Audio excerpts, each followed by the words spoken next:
My ex and his mistress crashed my open house, mocking my success. But they didn't realize I had already built a life they couldn't destroy. As I reposition the expertly arranged throw pillows on the couch, the aroma of freshly made cookies fills the air. In our company, it's the small details that make a big difference.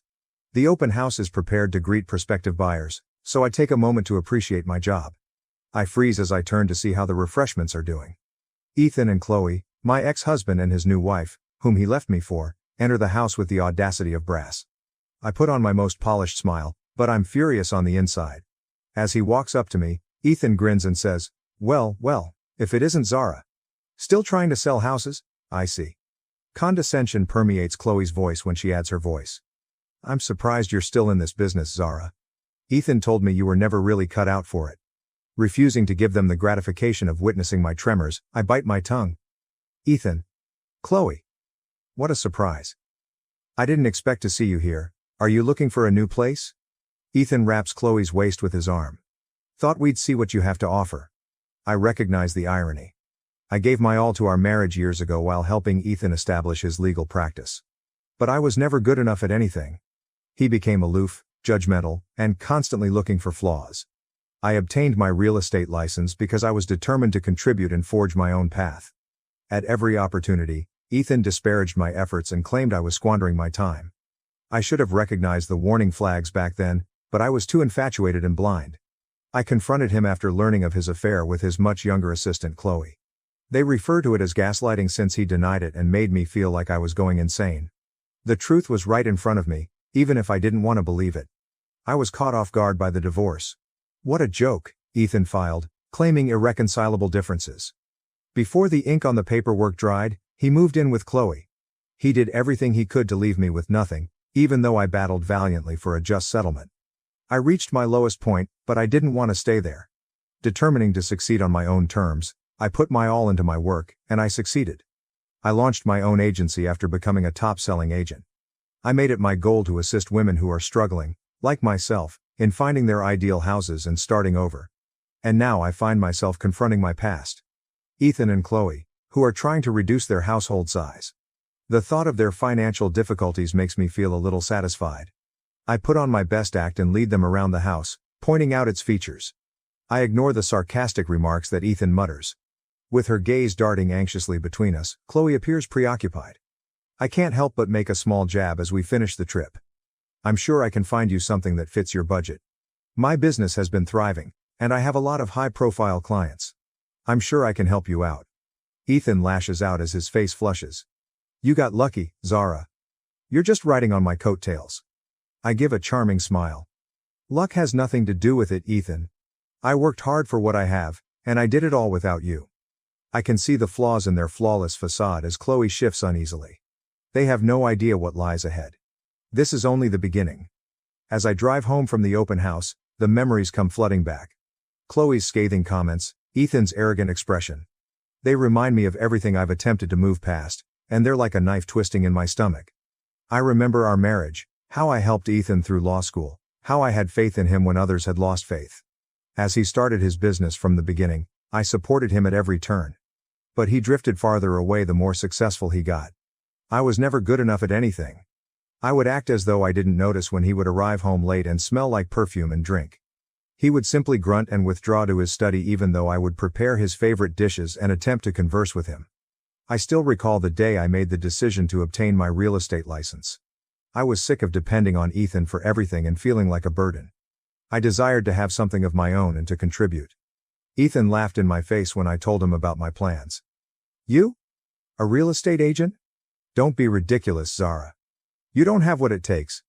Even though what he said hurt, I didn't let it stop me. I put a lot of effort into my studies, aced my tests, and jumped right into my new job. However, Ethan never helped me. He would minimize my endeavors, claiming that I was squandering my time. The day I learned about Chloe then arrived. I discovered a flirtatious text message between Ethan and his assistant on his phone. My heart broke into a million fragments. That night, my voice trembling with rage and betrayal, I faced him. How could you do this to me, Ethan? To us? He lied while staring me in the eye. I don't know what you're talking about, Zara. You're being paranoid. There's nothing going on between me and Chloe. I fervently hoped that he was telling the truth. But I knew in my heart. It all made sense. The late hours at work, the covert phone conversations, the way he glanced at her when he believed I wasn't looking. After I engaged a private investigator, pictures of Ethan and Chloe caught in the act were revealed. I challenged him once more, this time with evidence. I guess you weren't enough for me, Zara. I need someone who understands me, who supports my dreams, he remarked with a shrug. It was an awful divorce. Ethan resisted me at every turn, attempting to deprive me of everything.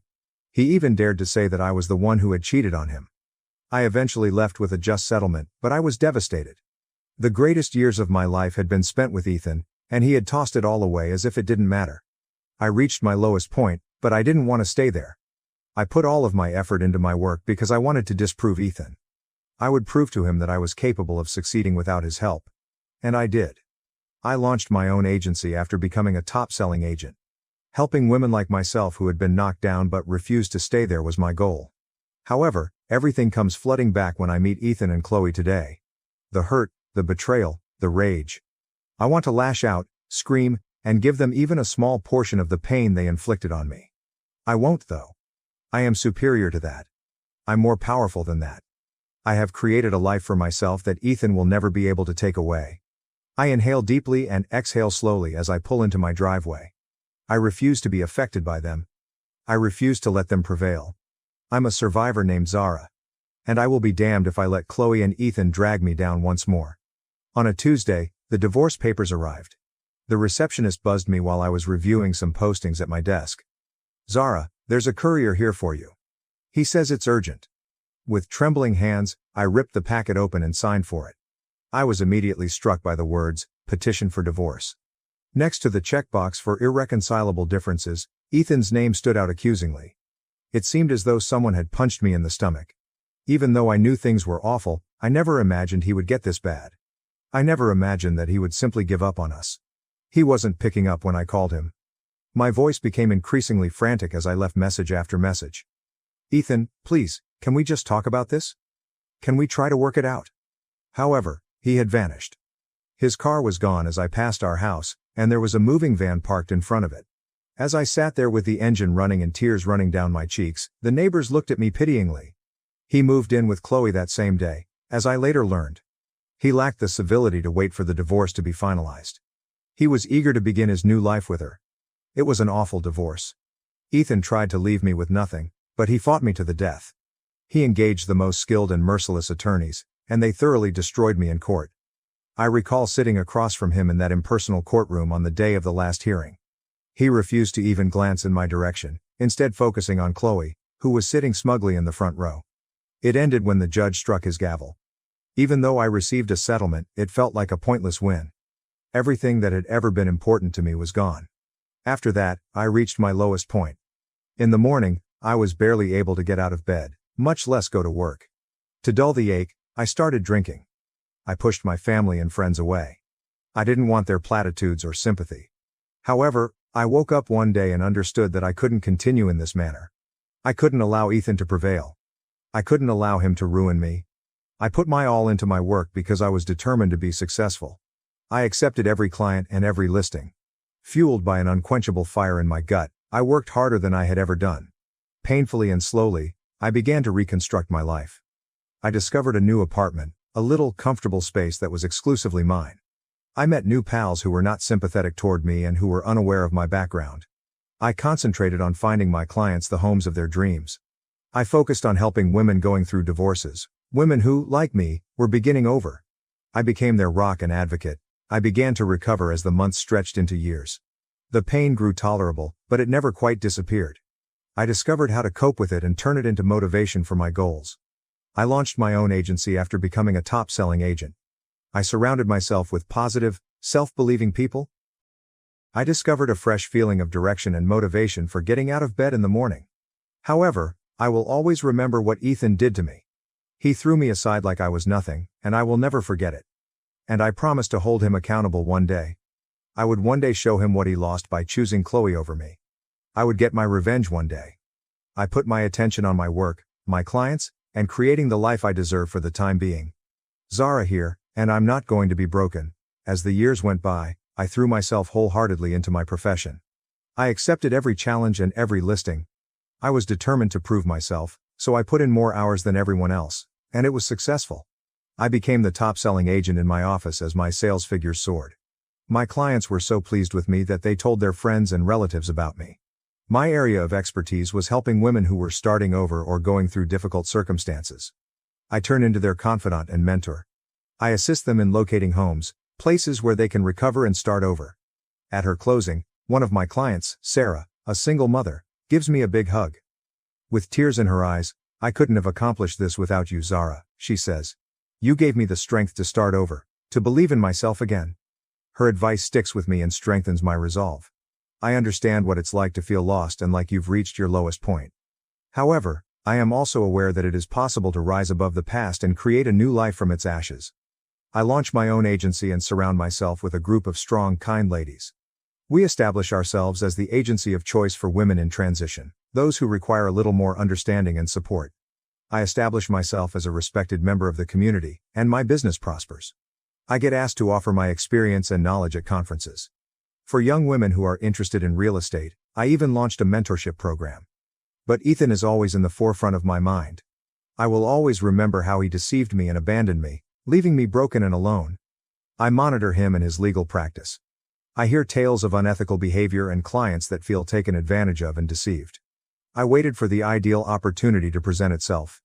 I'm prepared to wait as long as it takes since I understand that retaliation is a dish that tastes the finest cold. Then, one day, an opportunity presents itself. I'm holding an open house for a luxurious home, a magnificent mansion with expansive city views. I hear a recognizable voice behind me while I'm displaying the gourmet kitchen. "Zara, I thought that was you." When I turn around, I see Ethan and Chloe, who appear older and more scruffy than I recall. Chloe's face is unpleasant and pinched, and Ethan's hair is becoming gray at the temples. "Ethan, Chloe, what a surprise," I say calmly, with a kind smile. "I didn't expect to see you here." Chloe says, "We're looking for a new place," as she glances around the room. "Something a little more affordable." My eyebrows go up. "Oh, we're having some financial trouble, are we?" Ethan frowns, his face flushed. "That's none of your business, Zara. We're just exploring our options." I grin slowly, like a predator. "Of course. Well, as you can see, business is booming for me. I've got high-profile clients from all over the city, and my agency is thriving. I'm sure I could find you something suitable." "We don't need your help, Zara. We're doing just fine on our own," Ethan says, glaring at me while Chloe appears uneasy. I turn back to the kitchen and shrug. "Suit yourself. But if you change your mind, you know where to find me." I can't help but feel a rush of satisfaction as they leave. Despite the fact that Ethan broke me once, I've become stronger and better than before. Now that I've witnessed his struggles and the weaknesses in his flawless exterior, I know it's almost time for me to exact my retribution. Even though I lost the battle years ago, I'm still committed to winning the war. And with my pride and head held high, I'll do it how I want. Despite having ruined my past, Ethan and Chloe have no influence over my future. I'm Zara, and I can't be stopped. My assistant buzzes me when I'm sitting in my office a few days after the open house. "Zara, there's Chloe here to see you." She says it's urgent. A glimmer of astonishment passes, but I maintain my composure. "Send her in." Chloe enters, appearing worn out and anxious. She avoids my eyes as she fidgets with her purse. "Zara, I need your help." I recline in my chair and examine her. "Oh? And why would I help you, Chloe? You and Ethan made it pretty clear you wanted nothing to do with me." She inhales deeply before finally seeing me in the eye. "Ethan and we're having some financial difficulties. His law firm is struggling, and we're barely making ends meet. We need to sell our house, but we don't know where to start." At what she said, I can't help but feel a little satisfied. The powerful lawyer, Ethan, came to me and begged for my assistance. How the powerful have fallen, oh. However, I maintain a neutral look and a professional voice. "I see. And you think I'm the right person to help you?" With beseeching eyes, Chloe nods. "You're the best in the business, Zara, everyone knows that. And I know we haven't always seen eye to eye, but I'm hoping we can put that behind us, for the sake of our shared history." Sensing an opening, I resist the want to laugh in her face and tell her precisely where she can stick her shared history. "Very well," I responded as I straightened my skirt and got to my feet. "I'll take a look at your property and see what I can do, but I make no promises." With a look of relief on her face, Chloe nods enthusiastically. "Thank you, Zara. You have no idea how much this means to us. Oh, but I think I do, Chloe. I think I know exactly how much it means to you. And I plan to use that to my full advantage. I help Ethan and Chloe prepare their house for sale over the course of the following few weeks. I send in my crew of photographers and stage designers to turn the dilapidated property into a sleek, contemporary focal point. I can't help but notice the tension between them, though, even while I work. Being irritated and short-tempered, Ethan lashes out at Chloe over the simplest things. In contrast, Chloe appears withdrawn and miserable, with dead dull eyes. One day, Chloe pulls me away while we're reviewing some papers. Zara, can I talk to you for a minute? In private? I walk her into a quiet room and nod. Her hands tremble as she inhales deeply. I don't know how much more of this I can take. Ethan. He's not the man I thought he was. I pretend to be surprised and raise an eyebrow. Oh. What do you mean? Tears come to Chloe's eyes. He's controlling, manipulative. He's been emotionally abusive for years, but I never wanted to admit it. I thought I could change him, but I was wrong. I suppressed the glimmer of pity I have for her. This woman destroyed my life by stealing my spouse. I cannot afford to be sympathetic to her. I'm sorry to hear that, Chloe, I remarked in a calm, non-committal tone. But what do you expect me to do about it? Her eyes are beseeching as she looks at me. I don't know. I just needed to tell someone. I feel so trapped. So alone. I nod, my thoughts rushing. It's this. This is my chance to finally defeat Ethan, the moment I've been waiting for. I understand. I put a hand on her shoulder and said. And I want to help you, Chloe.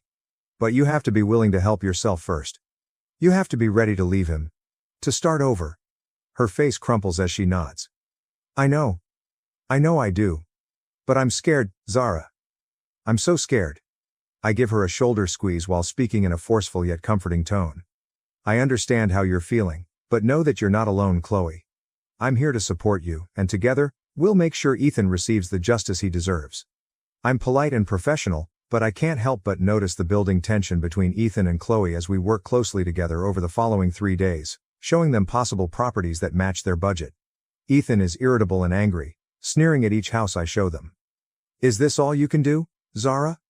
I believed you were meant to be the town's top agent. Keeping my smile intact, I bite back a retort. I promise you, Ethan, that I'm showcasing the finest houses within your budget. However, I'm happy to keep searching if you have a specific idea in mind. During our showings, Chloe appears withdrawn and preoccupied. She seldom talks and keeps her eyes on the ground. I see her glancing at Ethan with a mix of fear and hatred, and I know that our chat from the other day is still a big part of her thoughts. Chloe abruptly interrupts us as we're driving back from yet another failed showing, saying, Zara, is it possible for us to speak in private? I turn to look at Ethan, who is frowning out the window. Chloe, of course. How about we get coffee? After dropping Ethan off at their hotel with the promise that we will meet later to discuss some paperwork, I take Chloe to a quiet cafe and order a cappuccino for the two of us. I've been thinking a lot about what you said the other day, about leaving Ethan, starting over, she says, taking a big breath while holding her mug tightly. I maintain a neutral expression as I nod. And what have you decided? Tears well up in Chloe's eyes as she says, I'm not sure whether I can do it. I've known him my entire life, and I'm afraid of what he might do if I try to leave. I take her hand across the table and say, I know it's scary, Chloe. But this is far less than what you deserve. Instead of someone who depresses and manipulates you, you deserve to be with someone who loves and respects you. She wipes her eyes with a tissue and nods, saying, I understand. You're correct, I know that. However, I'm not really sure where to begin. Squeezing her hand, I say in a firm but comforting manner, start by speaking with a lawyer. Find out what alternatives you have. Meanwhile, keep a record of everything. Note every instance of Ethan being domineering or abusive. If you choose to leave, it will help you make a stronger argument. Chloe nods and takes a trembling breath. All right, I can do that, all right. With a glimmer of optimism, I grin at her and say, and Chloe, keep in mind, you're not alone, I'm here to support you at every turn. Ethan is waiting excitedly in the hotel foyer as we return after finishing our coffee. Where have you been? Glaring at Chloe, he yells, I've been waiting for more than an hour. I move forward and say, I'm sorry, Ethan, in a composed and businesslike tone. I promise that everything is in control, but Chloe and I had some business to discuss. His eyes widen as he frowns at me, saying, it had better be. Zara, I'm too busy to play any more of your games. With a lazy, rapt smile, I say to him, "Oh, Ethan, you have no idea what kind of game I'm playing." I can feel his gaze piercing my back as I turn to leave, but I ignore it since I have work to do. I assist Chloe in gathering proof of Ethan's abuse over the course of the following several weeks, and she begins journaling, recording every harsh remark and every act of control. She also takes pictures of the bruises on her arms and the holes he has punched in the walls. I'm also constructing my own case against him in the meantime. When the time comes to finally take Ethan down, I'll be prepared to watch him fall and see the expression on his face when he realizes that he's finally met his match. In Zara, the woman he once destroyed, the woman who rose from the ashes, stronger and more powerful than ever before, the woman who will be his ultimate downfall. I reach out to some of his former clients, the ones who felt cheated and misused, and I gather evidence of his unethical practices and shady dealings. I didn't anticipate the day of reckoning coming so quickly. Chloe, who is distraught, answers the phone as I'm in my office reviewing some papers. "Zara, please, you have to help me." Ethan learned about the attorney. He is enraged. He's threatening to destroy me and injure me. In a second, I'm standing up and reaching for my purse and keys. "Listen, Chloe. Now leave that place. Find a secure location. I'll look after Ethan." On the other end of the line, I can hear her crying. All right, I'll go to my sister's apartment. But please, Zara, exercise caution." He's not thinking clearly. My heart pounding, I hang up the phone, knowing what I must do. My thoughts racing with potential outcomes. I know I need to be clever about this, have to play my cards exactly right, as I make my way to Ethan's office. He looks up from his desk, his face contorted with anger, and they enter his office without knocking, holding my head high. "What the hell are you doing here, Zara?" I give him a chilly, cunning smile and say, "Ethan, I believe you understand exactly why I'm here. I am aware of the things you have been doing to Chloe. I am aware of the manipulation and abuse." With his hands clenched at his sides, he gets to his feet and says, "Zara, you don't know anything. You're just a resentful, envious lady who finds it impossible to move on from the past." With a hard, brittle laugh, I say, "Oh, Ethan, you don't know what I'm capable of. I have been observing you in order to collect proof. I am aware of your dubious activities and immoral behavior. I have enough to demolish everything you've ever worked for and ruin you." I can see the terror in his eyes as his face goes pale. "You're bluffing. You've got nothing on me." "Oh, but I do, Ethan," I say, reaching into my purse and taking out a big folder. "You cheated and lied to your former clients, and I have their testimonies. I have financial documents that prove your fraud and embezzlement. I have pictures of the bruises you gave Chloe when you were angry." He rushes to retrieve the folder as I hurl it onto his desk. "Ethan, it's over. You're done. And I'll make sure you spend the rest of your life in prison if you ever approach Chloe again or touch her." His face twisted with dread and anger, he looks up at me and says, "Zara, you can't do this, you can't ruin me." With a low, ominous whisper, I bend up close and say, "Watch me." He takes my arm and digs his fingers into my skin as I turn to go. "Zara, you'll pay for this? I'll see to that." With my eyes burning with rage, I yank my arm away. "No, Ethan. You will be held accountable for what you have done to Chloe, me, and everyone else you have harmed in the process. I'm going to be the one to ensure that you make the payment." With my heart thumping in my chest, I leave his office, knowing that this is only the beginning and that a long and challenging road lies ahead, but I also know that I'm prepared for it. I'm ready to stand up for what's right, to regain the power that Ethan took from me all those years ago. I get into my car and drive to Chloe's sister's house, my mind racing with potential solutions. I know I must be there for her, to support her during this trying time, but I also know I must be strong, to take the lead, because this is my battle too. I am Zara, and I am a force to be reckoned with. Heaven help anyone who tries to stand in my way. This is my chance to put things right, to get the retribution I have been longing for. And I will not stop until Ethan is held accountable and made to pay for all the suffering he has caused. The consequences of my confrontation with Ethan are swift and severe. Within days, his abusive behavior and unethical practices are widely publicized in the city's newspapers and news websites. His law firm collapses, sending clients running in droves. His partners distance themselves in an attempt to preserve their own reputations. And Ethan himself is humiliated, his name becoming associated with dishonesty and corruption. Knowing that I contributed to his demise, I watch it all play out with a grim sense of satisfaction, but I also know that my work is far from done.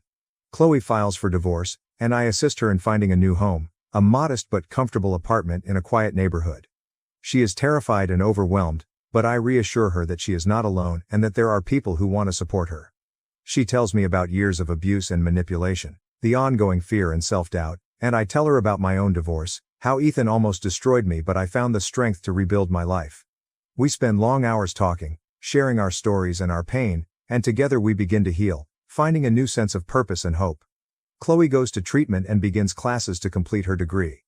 I immerse myself in my profession, committed to changing the lives of other women who have experienced similar hardships. After a few months, things start to return to normal, and Ethan fades into the background as a warning about what happens when ego and power run amok. However, one day, I get a call that completely alters everything. Ethan is pleading with me for assistance. "Zara, please," he pleads in a broken and frantic voice. I know I have no right to ask, but I don't know where else to turn. My freedom, my reputation, and my career are all on the line. I need your assistance. I'm tempted to end the call and let him pay for his crimes, but then I recall something my therapist said about the need for forgiveness and how harboring hate and resentment ultimately damages us. I inhale deeply and then make a choice that even surprises me. "All right, Ethan, I'll assist you. But not for me, nor for you. Because in order to move on with my life, I must let go of the past." We meet at a coffee shop, and as I listen to him open up to me about his anxieties, his regrets, and his desperate attempt to put things right, I feel a shift in myself. A sense of release and closure. Then, feeling lighter than I have in years, I get up to go, giving him tools and advice on how to get assistance and make amends. With tears in his eyes, he adds, "Thank you, Zara. I know I don't deserve your kindness, but I'm grateful nonetheless." With a little smile teasing my lips, I nod. "Ethan, look after yourself. Additionally, keep in mind that there is always time to start afresh." I feel at peace as I leave the coffee shop, knowing that although I will always remember the suffering and anguish of my past, I have managed to go on and create a new life founded on fortitude, resiliency, and optimism. I feel a rush of pride and thankfulness for how far I've come and for the person I've become when I think back to the woman I was all those years ago, the one who was lost and shattered and believed she would never find her way out of the darkness. I am Zara, a lady who has persevered through hardships and emerged stronger on the other side. I am confident that I possess the bravery and tenacity to confront any obstacles life presents and to keep going forward, one step at a time. We live with my wife's friend after her abusive relationship. Recently, I've noticed that she's intentionally trying to get close to me. I, 33, have been married to my wife, 31, for 6 years and we have a 3-year-old kid. We are very happy together and I am lucky to be married to a very kind and smart woman. My wife's best friend Anna, fake name for anonymity, has been living with us for the last 6 months. I wanted to talk about Anna to give a full context of why I'm making my decision. Anna has been my wife's best friend since school days. Anna was living in the city with her boyfriend, and we live in the suburbs of that city. They seemed happy together and were in a relationship for 2 years. However, my wife noticed bruises on Anna's hand last year and asked her about it. Initially, Anna dismissed it as work-related injuries. My wife kept on probing, and we learned that Anna was in an extremely toxic and abusive relationship. Her boyfriend lost his job last year and became extremely controlling and abusive towards her. He constantly accused her of cheating. Anna denies it, made her link her phone messenger to his computer and started micromanaging finances. There was an incident of domestic violence that was the final straw in my wife, and I had to rush to the hospital to look after Anna. Since Anna's parents are mostly absent from her life, my wife asked me if Anna can stay with us for a few days. We are 3 people living in a 4-bedroom house and have 2 spare guest rooms. I of course agreed to it and told her that Anna can stay with us as long as she wants. I think the incident completely broke Anna and she would just start crying randomly and completely shut down. It was really sad to see Anna in that state. She had to leave her job due to mental issues and stayed at home in the room all day. My wife is very kind and took care of Anna like she was family and made sure she felt loved. Anna is also thankful to my wife and I to help her in her worst time, and helps around the house and with our kid, though we never leave him alone with Anna. Anna, now is coming back to normal, smiles sometimes and has started looking for a job again. Now on to the incident. Last Friday, my wife and I went to work as normal and dropped our son at daycare. I had a doctor's appointment at noon and came straight home from there as I did not have a lot of work in the office. I made some lunch, and then went to my room to sit in my bed and reply to all the emails. Anna was in her room, and I did not talk to her after I came home. Around 2 p.m., I heard Anna's room door open and her walking in the hallway. Suddenly, our bedroom door opened and Anna walked in topless and just in her underwear. I was shocked and not sure how long I was staring at her. But after a few seconds I blurted out, "I am sorry." And she quickly covered herself with her hands. She was apologetic and started explaining herself. She said she just wanted to borrow my wife's clothes because her laundry was unwashed. It was super embarrassing to have a conversation with her in that state, and I looked away. She again apologized and then went out of the bedroom. The incident lasted less than 2 minutes. After a while, she again came back into our bedroom, fully dressed, and apologized for the incident. She said it was really embarrassing and she did not know anyone would be home. I said it's okay and I should have told her I was back early from the office when I came home. She asked me to not mention the incident to my wife. She said she felt embarrassed when she walked around the hallway without clothes and that I saw her in that state. I said it's okay and let's forget about it. I have not told my wife about the incident and it's been 5 days. It was just a benign incident, but I somehow feel guilty about the whole thing. I feel more guilty that I am lying to my wife by omission of the truth. However, I feel that if my wife takes it the wrong way, it may strain her relationship with Anna, and I really feel bad for Anna for what she had to go through. I also do not want to make Anna uncomfortable in our house by telling my wife about her barging into our bedroom in that state. Am I the in this case for not talking about this incident to my wife? I am afraid that if Anna tells it to her first, it will make me look really bad and guilty. However, if I tell her, I do not want her to blame Anna for any of this and not help her in time of her need. Can someone please help me on how I can tell my wife about this? Relevant comments. Multiple Redditors advised OP to talk with his wife and not keep it as a secret from her if the incident was really bothering him. OP's reply. Thanks. This is really helpful. Maybe I'm overthinking this, but I have read that in these situations, the victim's trust in men is very fragile. Would it be horrible if I told my wife after I told Anna I would not mention this incident? Should I talk about this with Anna first? Comment 1. You would be the asshole if you do not tell your wife. Never keep secrets as a team with your house guest against your wife. Comment 2. Anna needs to tell her PDQ. She also needs to stay out of your bedroom. Do not keep the secret, that's what will destroy your relationship. I'll try to give Anna a pass, but some small part of me thinks she knows what she's doing and asking you to keep it a secret is part of that. Update 1. I wrote a post yesterday about an embarrassing situation that happened between my wife's best friend who is currently staying at our house. I was not sure how to bring it up to my wife and you guys really helped me a lot in understanding the urgency of telling my wife. I also got some cool ideas on how to bring up the subject without making it awkward for anyone.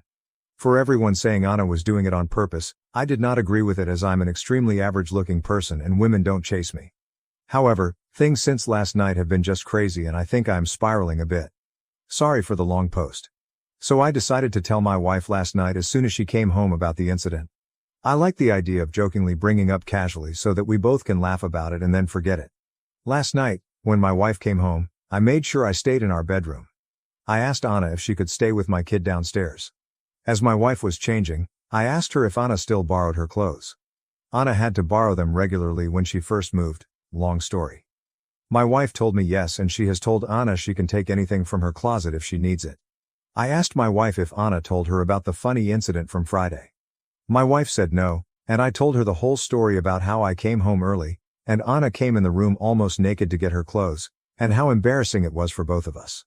As my wife was listening to this, she completely froze and turned pale. She started murmuring in Spanish, which is her and Anna's native language.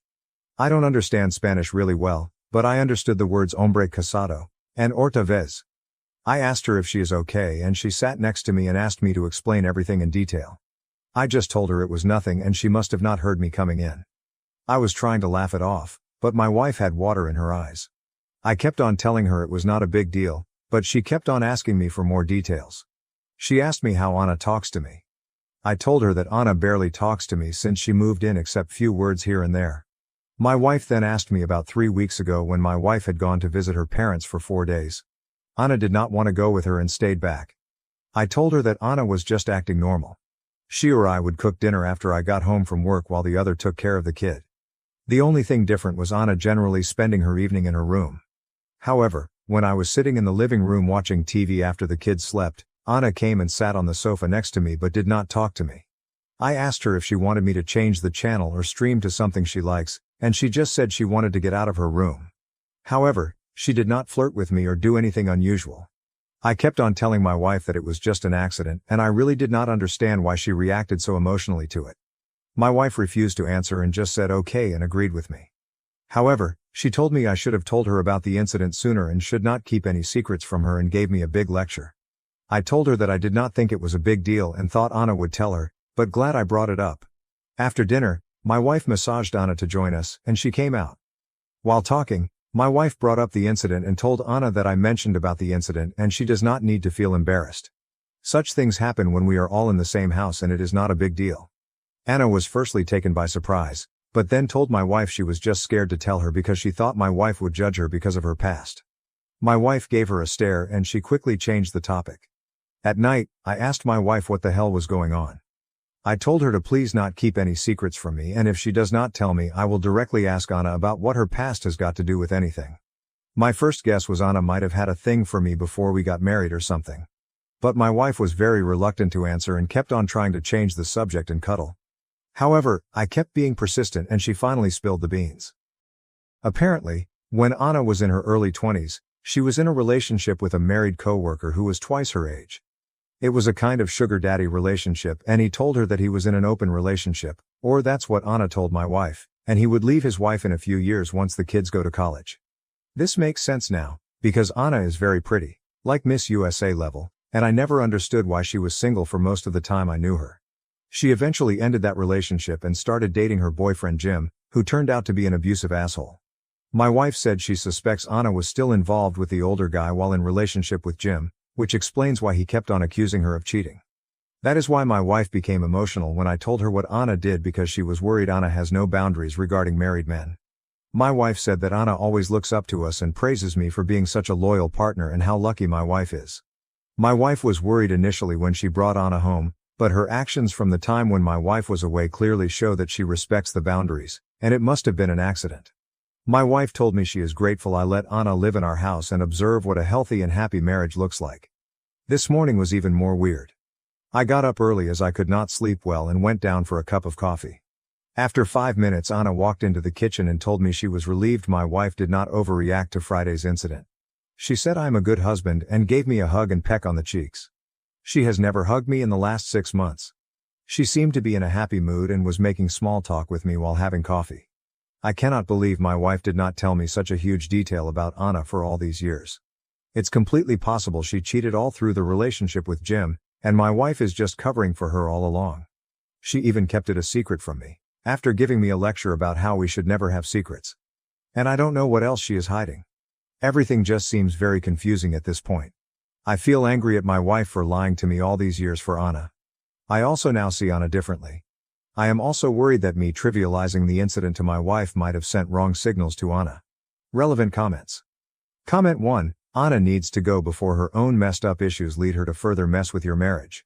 She was testing OP again with the hug and kiss on the cheek, and I didn't see OP writing that he told his wife about that new development. She's gotta go before she pushes to the next level. OP's reply, yes.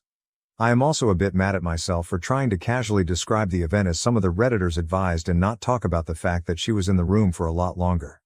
I was worried that my wife would be pissed at me. Now I wish I told her all the details and did not make it sound trivial. My wife now trusts Anna and I am getting more uncomfortable. Multiple Redditors urge her OP to tell his wife about the hug and kiss. OP's reply. I agree with the hug and kiss part here. It is not uncommon for my wife's friends to kiss me on the cheek when they meet me. I am not from that culture, and initially it used to make me uncomfortable. But something about today morning with Anna waking up so early, coming down in her bedclothes and sitting with me rubbed me the wrong way. I am not able to point out exactly what, but she was acting differently. For lack of a better word, she looked happy for the first time since she moved into our place. I have not told my wife yet. Things have been a bit icy between us since yesterday, as I am still upset at her for keeping secrets from me for all these years. I know it's Anna's personal life, but I feel a bit betrayed that for all these years, she knew Anna was with a married man and never even mentioned it to me. We had a talk in the evening and she apologized, but then we both dropped the subject and took our son to the playground as the weather was finally nice and had an amazing time. However, I plan to tell her as soon as we both are alone at night. As I said in the comments, I do not think she will mind, since it's not uncommon for her friends to give a quick peck on cheeks when saying hello. In fact, I was not comfortable with it at the start, and now I am used to it. Her mom, cousins, friends, everyone kisses me. There are also weird rules, where married women like my wife just hug, but non-married friends give a kiss, unless you're family. Also, only girls give a kiss, But men don't kiss girls on cheeks, I learned that the hard way. I am not Latino, Colombian to be exact, and maybe someone who is familiar can explain the rules here so people who don't know the tradition won't misinterpret it as anything sexual. Also, I never keep anything from my wife, and hence I felt so guilty about my actions over the last week. I am sure I will mention it to her before the end of the day. Update 2. I wrote a few posts a month ago regarding my wife's friend Anna accidentally walking into our bedroom topless to get my wife's clothes while I was in the room. We addressed the issue the next day, but I learned more about Anna's past and why my wife was uncomfortable due to the situation. My wife and I talked to Anna and told her it was not a big deal and we all decided to move on from the incident. After I posted the update, a lot of you advised me to tell my wife about Anna hugging and kissing me, on the cheek, the following morning. I felt uncomfortable with the situation and the comments really made me nervous.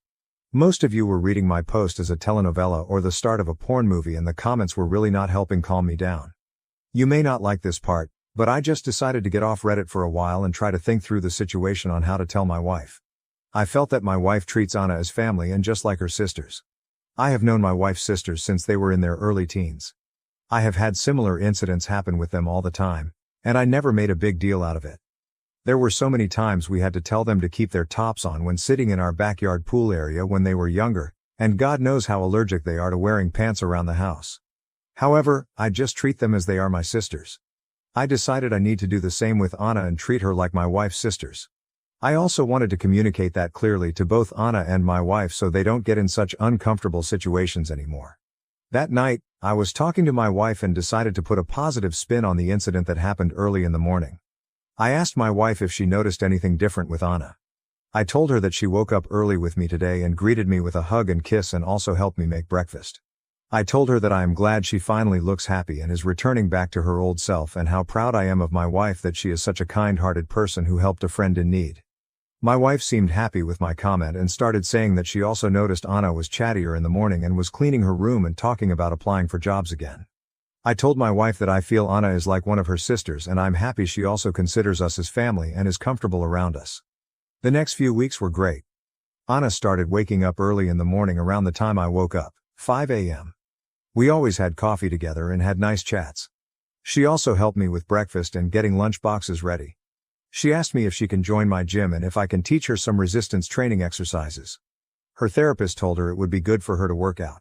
So, we started going to the gym 3-4 times a week in the evening before picking my son from daycare. It's nice to have a regular gym partner and someone to geek out about the daily protein intake. I also told her when we were cooking that she is so much less annoying than my Sills and I wish she was my Sill. She just smiled at the comment. Anna has already had a few interviews and also contacted her old job who seem interested in hiring her back. She told us 2 weeks ago that she will be looking for apartments. We already saw 2 apartments in our suburb and hopefully should finalize that soon. My wife jokingly told her that her dating prospects are going to be bleak if she stays in our suburb, but Anna told us that she is going to stay away from relationships at least for a while now and work on herself. Plus, she enjoys our gym and loves spending time with our son. About the hugging and kissing, I think I have decoded it. A hug from Anna is normal and I get one every morning. However, I think she kisses people on the cheeks as a way to say thank you. Things are really looking positive for Anna and we are very happy that she was able to get through a bad patch in her life. She had isolated herself from everyone after the incident 7 months ago. However, she plans to join my wife and son on her summer trip to my in-laws in a few weeks, unless there are any updates on the employment front. I just hope for the best for her and am glad that I did not make a big deal out of the situation. I am also glad to have such a kind and understanding wife who is there for her friend in need. Relevant comments. Comment 1. If this works out for you guys, that's great. For me it's such a huge red flag, that she wakes up same time as you, joined the same gym as you and wants to spend a lot of time with you plus is looking at places to rent near you. Maybe it's because I've seen too many stories like that end in a horrible way. Again, if it works out for you guys it's great, to me it's one red flag after another and seems like a start of something fishy. Comment 2, I felt uncomfortable reading how much she's inserted herself in your life. There's still red flags waving and you're either stupidly oblivious or you're enjoying the attention that you choose to be oblivious to. Comment 3, you honestly still don't see it, do you? Waking up early at the same time as you, going to the gym with you and cooking with you. She's spending an awful lot of time with you. And the difference is she isn't one of your SILs but your wife's friend. A friend that has a past going after married men. You sound naive to not at least put down some fucking boundaries with her. I don't even get why you won't do that. It's so stupid. On every post people kept warning you and you refused to listen. I hope for your wife's sake, that Anna doesn't try anything. But remember that if she does and your marriage dies because of it, you and your unwillingness to handle it, will be the sole fucking reason. Comment 4. Oh sure, this is going to end well. We won't do the immediate attack head on because he won't fall for that. So we do the slow build. A little bit here, a little more there. As soon as she gets her own place, things are going to change. I don't understand how people cannot see what is happening in front of their eyes. Poor dude is going to be in her bed and wondering what happened. Comment 5. I have no dog in this fight and I'm wildly uncomfortable with how much Anna has inserted herself into your life and your daily routine and how you have let her do so. It does not come across as innocent, she has no reason to hug or kiss you ever. Why is the apartment hunting a wee thing? Why are you talking down about your wife's relatives to this person? Why are you spending so much of your time every day with this woman? You are having an emotional affair with this woman. And it is not going to take much for it to turn physical and you will be back here saying you have no idea how this happened. You need to get back to doing these things with your wife and this woman needs to not be part of your life or you will be very sorry in the end. She knows exactly what she's doing and she is playing the long game. Oh, and now reading previous posts I see Anna has gone after married men before. OMG, you really can't be this clueless. My boyfriend quit his job without telling me, and now he refuses to look for another job. I'm tired of paying for everything. My boyfriend, 33M, quit his job last year without telling me. I only found out 2 days before the rent was due. We split everything 50-50ths, when I asked him for his part of the rent. When I asked, he simply told me he quit because he was tired of working at that place. Since then, I've been paying for everything. Including rent, food, gas, bills, and anything he needs. I had to work 2 jobs while going to school for a while. It was hard. But I finally finished school a couple months ago and I found my dream job. I make enough to live comfortably, even take care of my BF and still have money for saving. However, I still want him to get a job to support himself because I think as an adult, he needs a job.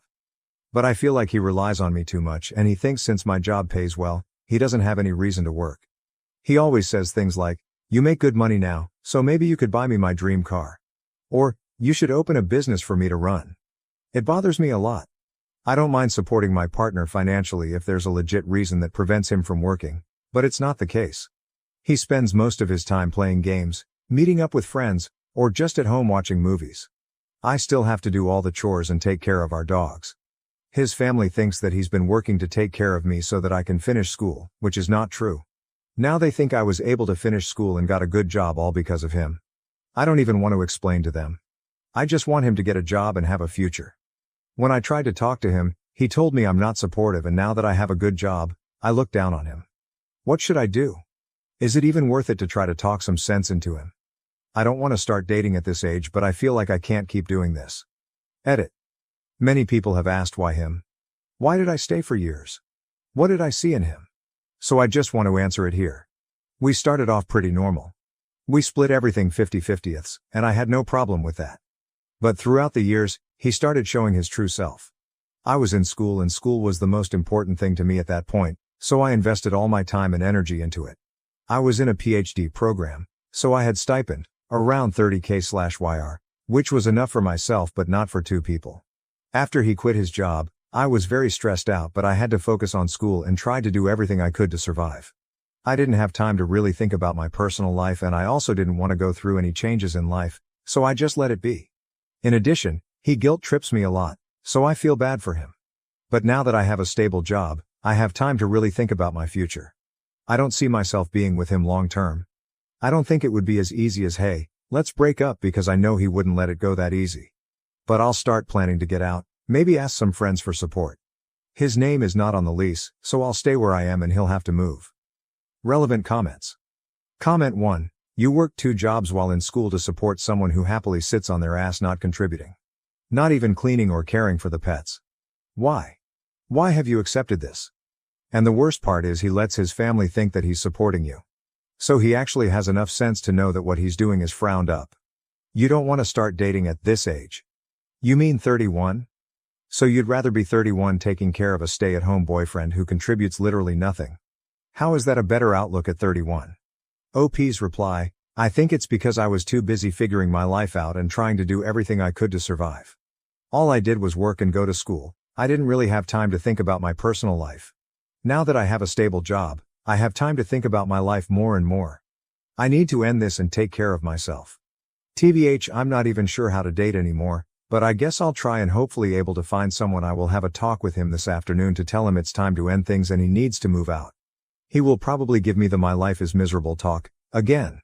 But I think reading all these comments makes me realize I should feel bad for myself and not for him. I'm sure once he moves back to live with his family, they will reach out to me to tell me how good he has been treating me, and how he helped me through school. They've done this before when I told them things weren't working for us. I will tell them everything this time. Comment 2. You were in a PhD program.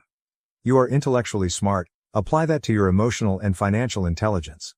If you were a classmate when this happened, I can tell you the other grad students would ask why you were still with him after a grace period of a couple of months. Leave and rebuild your life. OP's reply. I haven't told any of my family and friends about the situation because I'm kinda ashamed of it. My friends would probably think I can't be this stupid. But 2 of my very close friends did tell me that I deserve better, just based on the way he treats me in front of them. I will have a talk with him this afternoon, and a couple of my friends will be waiting outside, in case he gets physical or refuses to leave. Wish me luck. Update 1. It's been 2 months since I posted about my situation on this sub, and I just want to give you an update of how things went after I made that post. Before I go into the details, I just want to say I really appreciate everyone here. After I resolved everything, I occasionally would go back to my original post and read the comments to remind myself that I've done the right thing. After posting on here, I went home from work that day and asked my friends to come over but stay in the parking lot while I sort things out with my now ex-BF. Before I could even start the conversation, he told me his friend got a new car recently and how I should get him a car since I can afford it. I got really upset and told him he could have got himself a car if he was working. I told him how stressful it has been for me with him not working and fully relying on me. He started the "my life is already miserable and you're not being supportive" talk. I was sick of it. So I said I wanted to end things here and he needs to move out ASAP. As expected, he got upset and threw a tantrum. He was yelling, throwing stuff around, and when he realized I was being dead serious, he started threatening to hit and kill my dogs. I jumped in between him and the dogs to stop him from harming them. Then he pushed me and grabbed me by my neck. I was able to get him off of me, put the dogs into a room, and called my friends to tell them to come in and call the police. He was trying to hit me but my friends got there in time. I think he got scared when he saw my friends showed up, so he backed down but still verbally told them to get out of the way or he would hit them too. The police came. They took him away and told me he wouldn't be able to come into the apartment anymore. He had to move but would need to be escorted by the police if he wanted to grab his stuff later. It was a horrible experience, but it showed me that I've done the right thing. I thought that was the end of everything.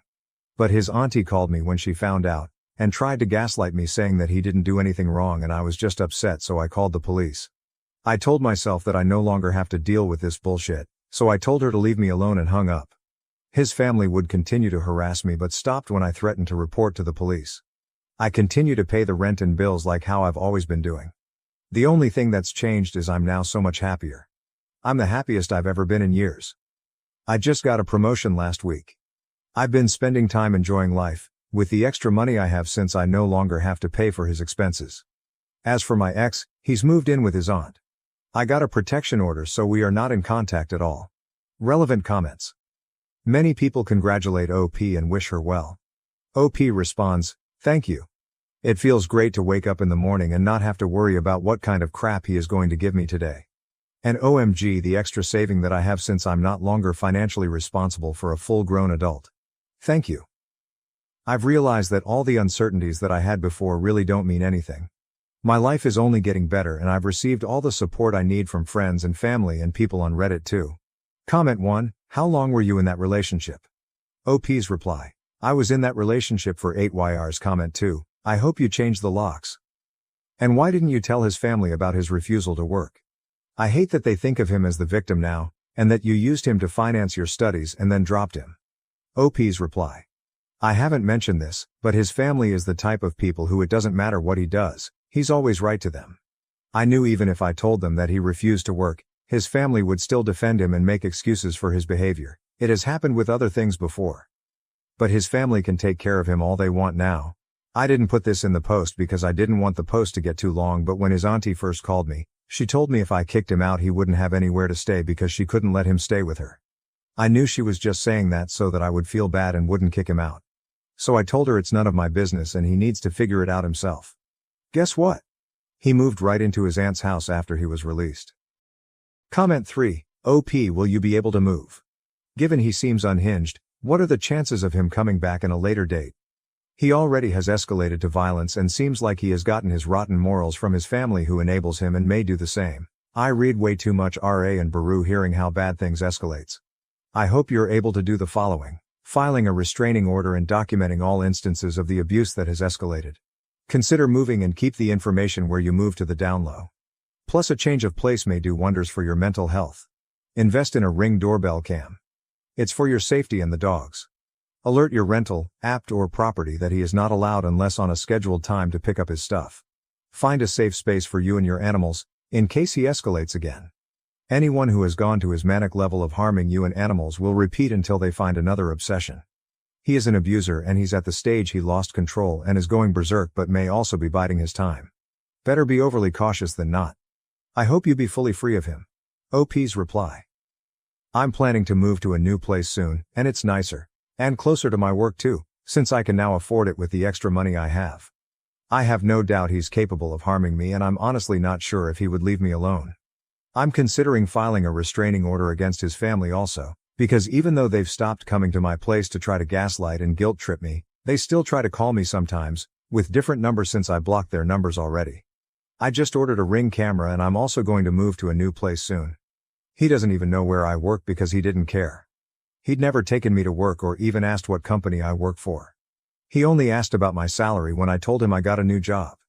I was sad that he didn't care, but now I'm glad that he doesn't know much about me besides where I live. Comment 4. I hope you read this and seriously consider it. We are attracted to what is normal to us, not necessarily what is good for us. You need to spend some time with a therapist unpacking what in your past taught you to accept being used. Women, especially, are often taught to be people pleasers, even to the point of their own detriment. I hope you spend some time rewiring yourself to only accept respectful, loving treatment. My heart breaks that you went through this. I sincerely wish you well. OP's reply. I'm spending a lot of time taking care of myself. I have had a couple therapy sessions in the past couple weeks. The whole incident was traumatizing to me. I'm a lot happier but still need lots of time to heal. Update. It's been a year since I called the police on my ex-BF after he hurt me and threatened to hurt my dogs. I hope the same thing doesn't happen to anyone, but if you're currently in a similar relationship, I hope this post will help you realize good things will come after you stand up for yourself. After my ex was taken by the police, I dealt with some harassment from his family, but they eventually left me alone. I moved closer to my job in basically a different city that's 30 minutes away from my old apartment. I took some time to heal and went on vacation by myself. It was great. I finally look forward to coming home and spending time with my dogs. One of them passed away from cancer a couple months ago. About 6 months after the incident, I met someone. He's a great person, and for the first time in a long time, someone treats me with love and respect. I'm very happy at the moment. I've learned to set boundaries and expectations early on to avoid being in the same situation again. Now to my ex's case. Yesterday, I got a call from the prosecutor's office. To be honest, I totally forgot about the case and I thought there's nothing else to follow up on. But they called to inform me that they'll be pressing charges and asked if I would be okay to testify. I said yes. It'll be hard for me to go to court and talk about the incident if he's right there, because even though I've completely moved on with my life, I can still feel the fear when I heard about the case. I'm somewhat still traumatized by the whole thing, but I think he needs to be responsible for his actions, especially after his auntie tried to defend his actions by blaming me. It really sucks that I have to go through all of that to end a toxic and abusive relationship, but I got out somewhat safely and I can't imagine what my life would be if I stayed. It was a hard time, but it's worth it. Things are definitely better and I'm surrounded by people who truly love me and appreciate me. Simple and little things in life truly make me happy. Like how my BF got me bubble tea and prepared dinner for me when I had a hard day at work last week. I can't believe just more than a year ago, I thought a day without an argument was already a good day. Relevant comments. Commenters were overwhelmingly proud and supportive of OOP and leaving and encouraged her to testify against her ex. Here are a sampling of those comments. Comment 1, good for you leaving that toxic situation. The exact thing happened to me last year as well. I was in a relationship with a toxic ex and I finally stood up for myself and ended the relationship. We had to love together until we figured out the living situation since unfortunately both our names were on the lease. The way I got out was by calling the police after he swung a soundbar at me. I'm still traumatized about it to this day. I'm in therapy for the things he did and said to me. He pleaded guilty, which I'm so glad that this nightmarish chapter can finally be over. OP's reply. I'm glad you were able to get out before things got worse. It's a very traumatizing experience, but therapy does help. I hope you have a good support system and are around people who care about you and understand your experience. Comment 2. You may want to reach out to the victim advocate and see if the prosecutor's office, or anyone else affiliated with the court, has an emotional support dog that you can have with you when you testify. I was pleasantly surprised that a small county near me had that for a person I work with when she had to testify against a family member. It helped her feel more calm and protected going into testifying. Am I the A for getting upset with my wife for secretly having an abortion after I clearly stated I didn't want children? I have been happily married to my wife, Clara, for around 3 years now. I love this woman to pieces. I don't want to get sentimental, but she truly is my other half and I cannot see myself with another woman, even now. Before we got married, I made my stance on children clear. I didn't want any. She agreed at the moment and I thought that was that. About a year and a half into our marriage, she brings up the question of children again. She asks me if I want kids. I say no, I don't. She hums and we go back to doing what we did before. It wasn't a conversation so much as it was an odd question this time around, but I didn't think anything of it. We had a very robust sex life but always took the necessary precautions. She has the implant and I use a condom around 90% of the time, so I wasn't worried. Her bookshelf recently broke, so I ordered a new one.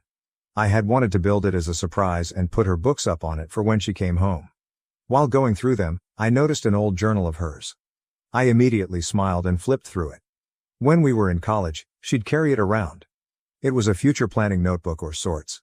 If she wanted something in life, she'd draw out exactly what she envisioned, add clip-ins, the whole 9 yards. Manifestation, if you will. She had shown me it in college after declaring that she wanted to pursue her doctorate, and I remember being stunned at the attention to detail. I mean, we were only sophomores and she knew exactly what she wanted to do, what she wanted to study and where she would take herself. It made me feel out of depth. I liked it. Anyway, I flipped through the journal, reminiscing about the past. I hadn't expected there to be any new entries, at least not anything recent that I hadn't experienced with her. But as I opened it up, I saw something I never thought I'd see. It was a section dedicated to pregnancy and baby prep. She had researched prenatal vitamins, OB-GYNs in our area, had images of cradles, etc. It was only 2 pages, but I remember feeling so sick. In my head, there was only one reason she'd put that in a journal like this. She wanted kids. Naturally, I was torn up. I kept telling myself I'd been upfront about what I wanted and if she hadn't, that was her fault. But the thought that she'd secretly been suffering because of me, that she was holding herself back from the life she wanted to please me, I couldn't stand it. I confronted her about it as soon as we came home and I found out the situation was a lot worse than I thought. Clara did indeed want kids, but claimed she wanted our relationship more and was okay with compromise. I asked her a million times if she was sure. I really wanted her to be honest and not feel like she had to hold anything back. She insisted that not having children wasn't a deal breaker for her, but I kept pushing. I couldn't understand why she'd put something that wasn't that important to her in that journal. In the midst of our conversation, she dropped the bomb. She told me she had an abortion a year and a half ago. Offered up the information like I should have been relieved. Like it was the proof she needed to convince me that she meant what she had said about children not being a deal breaker. I can't describe what I felt at that moment. What I'm still feeling. What I can say is that I have never blown up at my wife the way I did that night. I didn't put my hands on her. I would never put my hands on her, but it was not a pretty exchange. I just remember feeling hurt that she hadn't consulted me on such an important decision. That she went and had such a life-altering procedure without discussing it with me. That I didn't even fucking notice that it happened. I mean, those things have side effects, right? She would have been bedridden for days afterwards, in physical and emotional pain. How could I not have seen the signs? I'm still beating myself up about it. I remember her asking me if I wanted kids, but nothing about her emotional state for the rest of that week when she would have had the procedure done. How much can I really claim to care about her? I don't want children, I still don't. But I'd rather chew my left arm off than make her have an abortion, even more so now after she's told me she isn't really against having kids the way I am. I'd happily raise a kid if it meant she didn't need to go through something so drastic. I've been staying with my sister for the last week and a half. I needed space to think, so I left. I want to see her, to ask if she's okay, but I don't know what to do or say. I'm still unbelievably angry at her and at myself. I don't want to yell at her again. I think the first time around scared her pretty badly and I don't want to repeat that. My sister thinks I'm being petty, punishing my wife for something I would have agreed with regardless. But I wouldn't have fucking agreed. I don't know. Relevant comments. OP on not considering of prioritizing his wife's preferences when she is prioritizing his decisions. Comment 1. OP. To clarify, I never once said this. If that's how my post came across, let me clear it up. If she came to me as asked to start trying for a kid, in other words, to go off birth control and stop using condoms, my answer would be no. I've always been firm in that. She's never pushed the issue, but no amount of begging would entice me to plan to have a child. Having an unplanned child, on the other hand, wasn't something we discussed. Obviously, hindsight is 20/20, but that doesn't help much here. Update. I woke up to lots amount of comments and outright hate, so I thought I'd clear a few things up. A lot of you were concerned about me snoping in Clara's journal. I met this woman when I was 6 years old. We had experienced over half of what she had written down in that notebook together. She's been letting me read her entries routinely since college, though I would read them more often back then. Like I said, I found her decisiveness incredibly attractive. But college was 6-7 years ago and times have changed. I'm not sure if she has other journals, but her use of this specific one died down as we got older, and so did my readership. I felt no qualms about picking it up and reading it that day because I quite frankly never have. This was not the first time I read that journal without her present, as I've been given express permission to do so. It was meant to be a quick trip down memory lane. I had no idea she had added more things, let alone pregnancy planning. She keeps all her old journals, sketchbooks, etc., in the same area, and this book was in that pile. You should have gotten a vasectomy. I'm not discussing my reasons for not wanting kids here, but I did discuss them thoroughly with Clara before we got married. Our reasons for not wanting children were very similar based on that initial conversation, but I guess hers wavered as time went on. How that turned me into an evil dictator that refused to hear her opinions out, I'll never understand. But I guess that's Reddit for you? I didn't get a vasectomy because I'm not sure that I won't want kids 10-15 years down the line. I am positive I don't want them at the current moment, but I'm 27. Opinions and circumstances change. Regardless of its reversibility, it's marketed as a permanent surgery. Vasectomies are covered by my health insurance, but reversals are not. It simply made no sense to invest in something I wasn't sure could be undone if I didn't want it anymore, not when Clara and I were taking the necessary precautions to avoid pregnancy otherwise. She got on birth control way before we started having sex. I had absolutely nothing to do with that decision. As far as I know, she's quite happy with it. The chances of pregnancy with the implant are less than 1%, even less when using condoms as well. We talked about the decision together and ultimately decided a vasectomy wasn't the right choice. Someone actually went as far as to say that because I didn't get my vas deferens cinched, an unexpected pregnancy was inevitable. A 0.5% chance and inevitable are two vastly different things. You guys do realize that vasectomies aren't 100% effective either, right? Unless you're pushing for abstinence, I really don't want to hear it. We also don't go raw unless we both agree to it, which I would never pressure her to do. You verbally abused her. Clara and I both grew up in shitty homes. Our parents yelled and were extremely combative.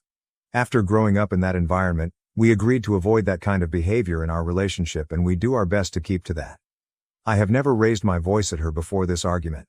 I'm more on the timid side, so I imagine it was a shock for her to see me so angry. She also just doesn't do well with yelling in general. It wasn't my words, so much as it was my tone. Should I have raised my voice? No, but I'm not an infallible robot. My comment about not putting my hands on her was to draw conclusions away from physical violence. Clearly it wasn't taken that way and had the opposite effect. The exchange was heated on both sides, lots of things were said. It was the worst disagreement we have ever had, and we have been together for close to a decade, close friends for even longer. That being said, I still think it was on the tamer side of the overall spectrum, relative to other people. That spectrum might be a bit skewed due to my childhood, but take that as you will. You're a dick for leaving her for a week and a half. To be fully clear, this was a mutually respected decision. I told her I needed space to think. She suggested I take it outside the house. Granted, she wasn't the happiest when she said it, but we had just finished a heated argument. We texted the entire time I was at my sister's place. Very dull and mundane conversation. Mostly pleasantries. But I didn't just abandon her. We weren't speaking audibly, but we weren't in contact. I don't know how else to phrase that. Things were just tense and very different from our usual level of interaction. Everything was surface level. We would check to make sure the other ate, showered, whatever else, but that was it. There was no continuation of our discussion while we were apart. We were both taking the time to make sure we were in the right headspace to have a proper conversation, as is common for our relationship. It just took me a bit longer to get there. She wouldn't have been bedridden. Abortions aren't that deep. I'll concede to the physical aspect of this. I've often heard them described as a bad period, and a lot of the women in my life tend to tap out during their monthlies, which is what I based my assumption on. I accept that it was incorrect. Though I'm not sure if I should, because half of you agreed with my take in the post, condemning me for not noticing, and the other half told me I was overreacting. Again, I guess that's Reddit for you. More importantly, I will not agree on the general take on the emotional aspect. At the time, I still did not believe Clara genuinely wanted to have an abortion after hearing her updated stance on having kids. I imagined her feelings would be on par with someone who experienced a miscarriage rather than an abortion because of this. I still do. The only thing that would change my mind at this point is Clara herself. You should go to couples counseling and seek therapy individually. We are both in different types of talk therapy and have been for several years. I'm not sure how helpful couples therapy would be on top of that, but I'm not opposed to it. Asking if you wanted kids was enough, she doesn't owe you anything. Reading through the comments, many of you thought this, and we're simply going to have to disagree. As the father of the child, the decision to abort should not have been made without my clear and explicit knowledge that she was pregnant. We weren't separated at the time, nor did I cheat, and contrary to popular belief, I'm not abusive. I deserve to know. I won't apologize for expecting my wife to consult me on family planning decisions. I'd do the same for her 10 times over if roles were reversed. Call it controlling. I really don't care. Asking if I want kids is a completely different discussion than terminating a pregnancy. I am on my way home now and will update if the situation changes, likely sometime this week. I'd ask for well wishes, but I think it's clear none of you are rooting in my favor. Fucking hell. Edit. Took out the numbers to prevent text from looking long and blocky. Final update. Before I got into where Clara and I are now, a lot of you had some misconceptions concerning things like me reading Clara's journal, vasectomies, and other things. I made a separate post addressing those. Read it, don't, whatever. I came home the morning following my initial post and Clara and I had a very long conversation.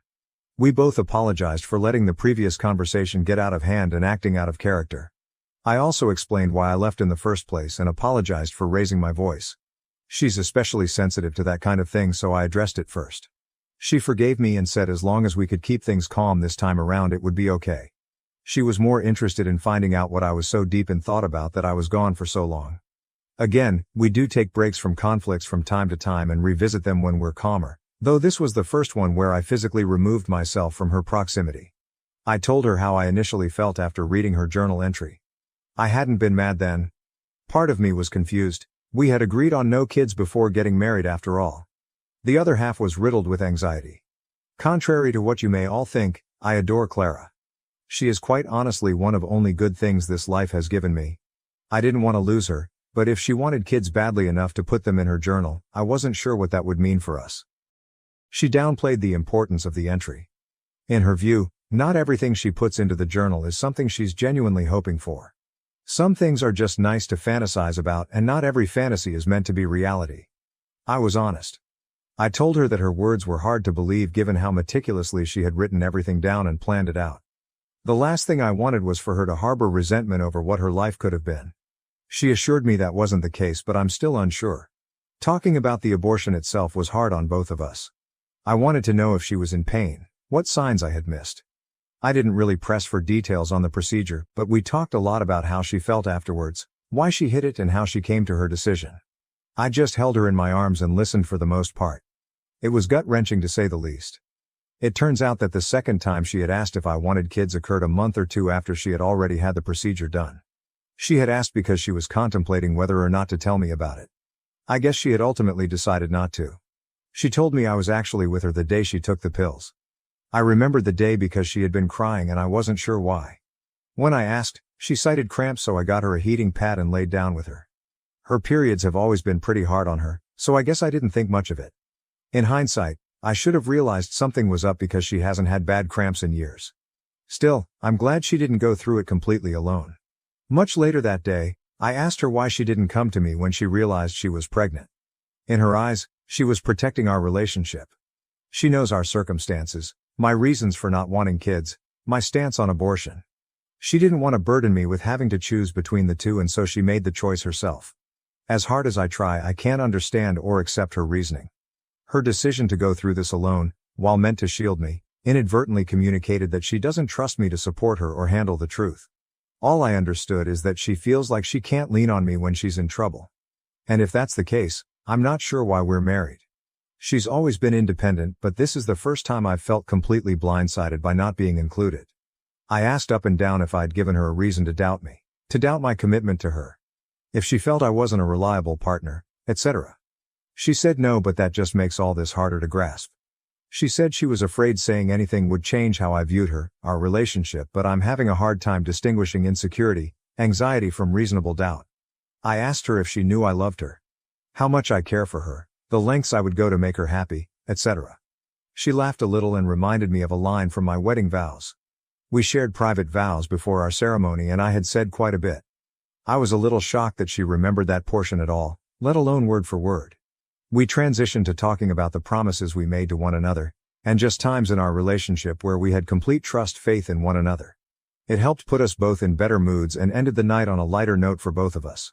We're doing okay at the moment. Not quite where we were before, but getting there. Everything's still incredibly raw, including our eyes. We both broke down 5 minutes into the conversation. Clara is against couples counseling right now. I'm ambivalent, as we're still working a couple of things out on our own. I'm not sure how helpful a third party asking what steps we're willing to take to improve trust and transparency will really be, but I'm open to anything at this point. We're not leaving one another. Issues or not, we both think it's clear that there's still an abundance of love between us, and we don't want to throw that away. Some of you will be happy to know that Clara and I decided on a new rule for ourselves. Clara was a lot more upset about my leaving than she initially let on. From now on, the distance between the top and bottom floors of our home is all the space either of us are allowed to take.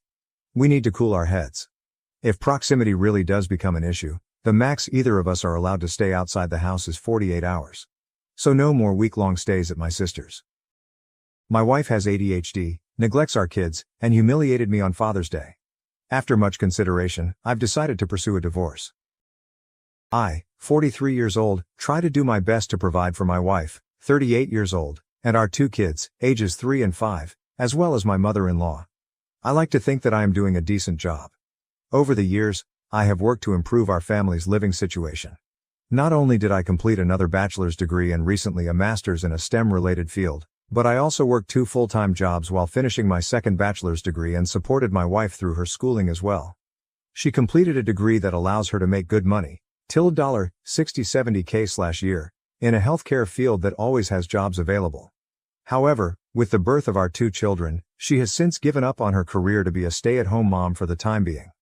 At first, it was a struggle while I was finishing up my master's degree. Once I completed it, after our youngest turned 3, my career took a jump, and we are now able to afford our single-income household in a more feasible manner. We're far from rich but do okay for a single-income family of 4, a little over $150K base plus bonuses. This past year, life has been overwhelming for my wife. So even though I now work 75% from home, I budgeted to hire a daytime nanny to help her around the house with one child while the other is now in school. Every day, my day starts around 5:30 to 6 a.m. I prepare the house for the day before the nanny arrives at 8 a.m. I get our oldest child up and ready for school, make breakfast, plan out my day, drop our oldest off at school, and return home in time to let the nanny in. My current task at work has me grounded for the next 2 months, meaning I am now 100% working from home. While this is nice, I am busy in meetings all day as my role involves managing teams on a global scale and overseeing industry projects. For the past month and a half, I have noticed that despite my wife claiming her life at home is stressful, her day starts at 10 a.m. After a week of working from home, I asked my mother-in-law and the nanny if this was always the case, and they both responded that it varies, sometimes earlier, sometimes later. My wife literally wakes up, cooks, and then spends time scrolling through her phone or shopping online, which brings me to my concern. I am glad I can provide her with this lifestyle since we both grew up with limited means. I understand the possibility of postpartum depression, the stress of having kids, the feeling of being unfulfilled, and the fact that I may not be the best husband. But for what it's worth, everything is taken care of and then some. I manage the household finances, since she claimed she was too busy to do so.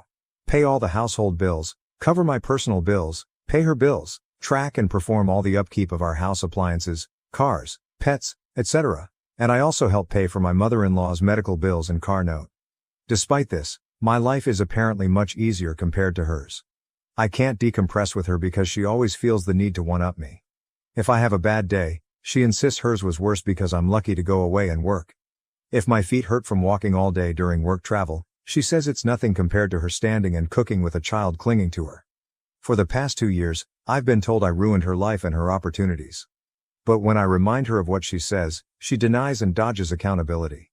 My mother-in-law has noticed a change in both me and my wife, pointing out that I have a greater attachment to my kids and that I've even hugged the dogs and talked to them more about my life than to my wife. I honestly feel like I'm in emotional survival mode.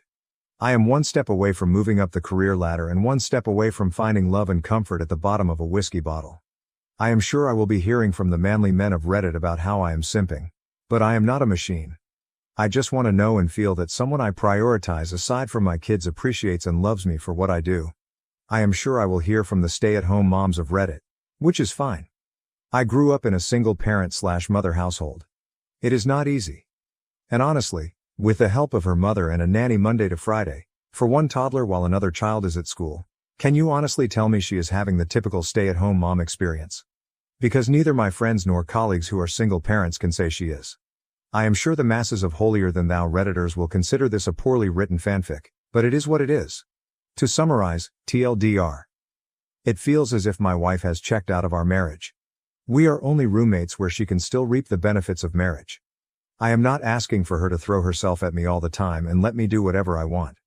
I really just want to be told I am doing good and to offer me some form of emotional comfort as simple as a hug, but I guess as the man who ruined her life, I deserve it. Thank you for the replies. To add more context, never cheated. I do work in an industry that has a large female population, but I am literally an open book with work, name colleagues and staff under me. She has access to my work agendas and correspondence if she really wanted to snoop. But on that note, she still does not know what exactly I do for a living at this time. We as a whole family, her parents and mine have tried to get her to go to therapy but she refuses or skirts around the issue. Aside from my coming from a single mother household, my biological dad was present in my life. She has had both parents in a reportedly monogamous marriage for over 40 years. I have tried to talk to her about everything and my own feelings but again, one-upmanship tends to be the trend here. What I am receiving from the marriage was asked. Now, aside from my 2 beautiful kids, I've been asking myself that same question. We have a near non-existent sex life mainly since last year. I always figured maybe it's part of depression or whatever she may be going through. Maybe I'm just not attractive enough or just horrible in bed because of my health conditions. I'm not some supermodel husband but temptation and opportunity does knock and I can perform still but I never give in, because as cliche as it sounds I honestly do love my wife and want to only be with her. I'll give credit where credit is due as I don't want to sound biased. When I say she wakes up and cooks, she cooks for everyone in the house. Myself, kids, MIL, and even nanny. Aside from breakfast she cooks all meals and snacks. I typically fast until lunchtime and our oldest tends to eat a small simple breakfast in case they don't like what school serves that morning. She does load both the kids and her laundry. But seldomly folds and puts them up. I typically do my own and the rest of my clothes I dry clean because they're work clothes. She does keep track of our pantry and fridge. But after she makes the list I'm the one who goes out and buys everything if not delivered. She does clean our bathrooms and house 50% of the time, the other 50% is done by either MIL or myself or sometimes nanny if she feels like being extra helpful. Prior to nanny, my MIL was the main help for my wife up until she had unexpected medical needs. So I opted to hire a nanny to help them both, more so when MIL is having treatments and recovering.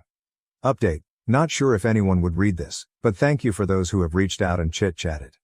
While I know I've kept my newfound friends here updated, I figured I'd just update my post and keep it short. I showed my wife my post the following weekend and she read it and all the comments. Long story short, argument, she left our house to stay with her sister, and I've been a single parent since. It's sad to say, aside from the good nights to our kids, it's all pretty much the same routine. Nothing much else to say other than thank you for all the kind words of encouragement. I just need to add, This post got bigger than I expected from a venting post, but I've responded to a few comments. Nonetheless, thank you for the comments and DMs. And more so for the offers to let me ruin your life, huh? It's been the highlight of my day/night as I sit here drinking with my dog while everyone else is asleep. It feels depressingly sad that I feel that I have to turn to random internet strangers for some sort of validation in my rant. My apologies in advance as I try to keep this as vague as possible. I just wanted to update those who have been kind enough to check up via DM and comments. Apologies in advance for the lengthy post. It's a bit of irony and coincidence that I made a follow-up from the update on 06 May 2024 I made on my original post during Men's Mental Health Awareness Month, but I could really use another outlet outside of my therapist. My apologies if this isn't the storybook ending/destroying of a relationship people were hoping for. To save you a read, wife left? Came back like nothing happened. She made it about her. Nothing changed. I'm continuing to be suffering mentally, knowing nothing will change while trying to keep it together for our kids. Lots of takeout. The day after she packed up and left, my wife attempted to come back and take the kids with her to her sister's. Naturally, I was against this, and thankfully so was her whole family, including said sister. Not only was it not fair to our kids for her to sweep them away into a home that's not theirs, but to put that financial and housing stress on the rest of her family since she doesn't work and her sister and her family, husband and 3 kids, stays with their dad in the house they grew up in. After a little over a week of being away, I guess she cooled off, so she just decided that it would be fine if she walked in the door with her bags as if she just came back from Target. She came into my office while I was working and angrily stared at me while I sat on a conference call meeting with my team, and I couldn't just jump off as this is a busy time of the quarter for us. I guess that didn't sit well with her, because once I took off my headset and closed my laptop, she started yelling at me about how much I really don't care about her and her well-being overall. At that moment I couldn't do anything more than look at her and just shake my head. Mother-in-law came in after hearing my wife yelling and pulled her away, telling her to not bother me, while our nanny kept our youngest away from it all on the other side of the house. That night after the kids were put to bed, I sat in my office by myself with a drink, as I have been doing for the past nights, and my wife came in. We talked, we argued, we cried, we drank. One thing led to another and we were in bed. I wish I could say that was our making up, but the next sobering morning as we laid there, she went on about how hard it was for her the time she was gone. Literally. It was about her struggles staying at her family house in her old room with her dad and sister's family. How lucky I am to be able to stay here and do this and that and buy this or do that and not stress as much as they did. How easy my and everyone else's in our family lives are compared to hers, even though we had similar upbringings. My mind and heart broke that morning. I've been spiraling down since then, and this last week I made another attempt to reconcile and talk things out, but I was met with a shouting match while trying to express my current stress and anxieties with life and work in general. Wife. Well, do you know how hard this is all for me?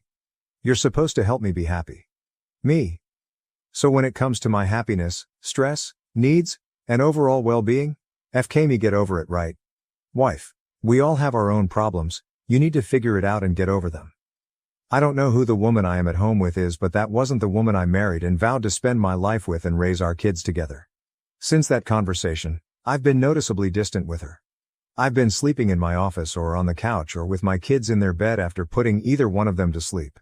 Still doesn't change her starting her day at 10 a.m., and sitting on her phone talking to her mom groups between cooking meals with the kids in both mother-in-law and nanny's care. Nothing has changed, and I doubt that anything will change. Sadly, I think even if we got a divorce, nothing would change or feel different anyway, since during my wife's leaving the days seemed like any other day except with a little more takeout than usual. My main fear there isn't that I wouldn't just lose my wife, I'd lose my kids in the process.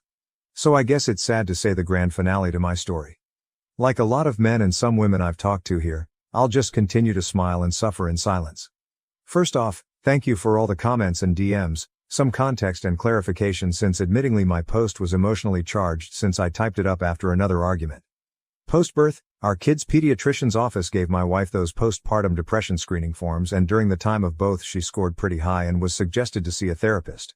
With our second child she scored significantly higher, and I made an effort to get her the help she needs. She refused, so entered mother-in-law and nanny for support. I know what people will say/think, but this is one of the reasons I'm not 100% ready to just give up and file our life together away. Also, I know silently suffering in the near and long run of our kids' future will not add to a healthy atmosphere, but neither would a bitter and hate-filled divorce. I know some have compared it to the ripping off a bandage, saying it'll hurt at first but that pain goes away, but I'd rather try to spare my kids thinking that their parents ended up hating each other because of them or something along those lines. I've told a few PPL I talked to in DM since my last post, a little more insight on my personal life. Prior to my promotion, I was a PM managing teams and budgets, so out of habit I plan for a lot of what ifs.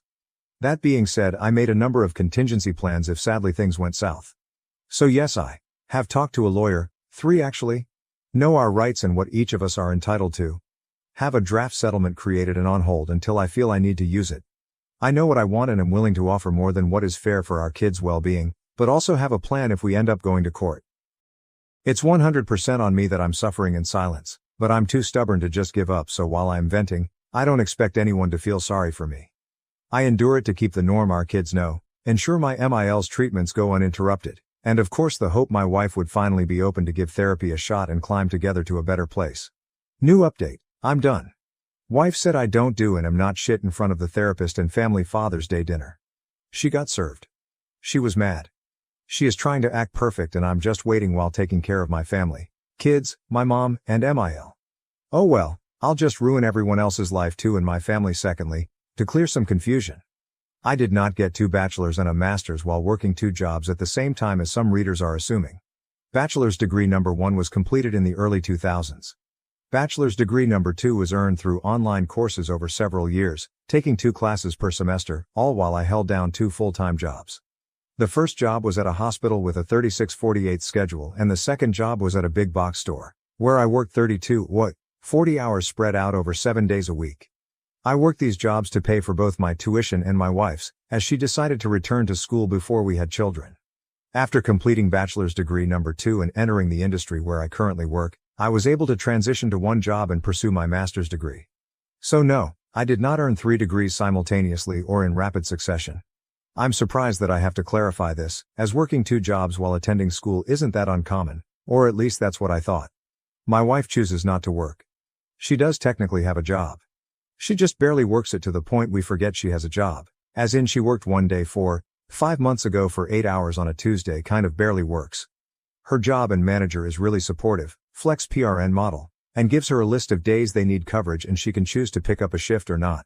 While she can work more and only does just enough to keep up her license, she complains to our family of her career being on hold for one reason or the other, although she has the opportunity to work more if she opted to. All things considered, she has an available supportive circle around her for either decision she falls on. Our family, her job and I have made multiple offers and taken many steps to open that door for her to go back to work. That is nanny, MIL moved in to help, I work from home, her crazy flex PRN schedule, etc., etc. But here we are. I am and have been in therapy for myself already. Aside from what I deal with at home, my work can be very debilitating in regard to my mental health as well as physical at times.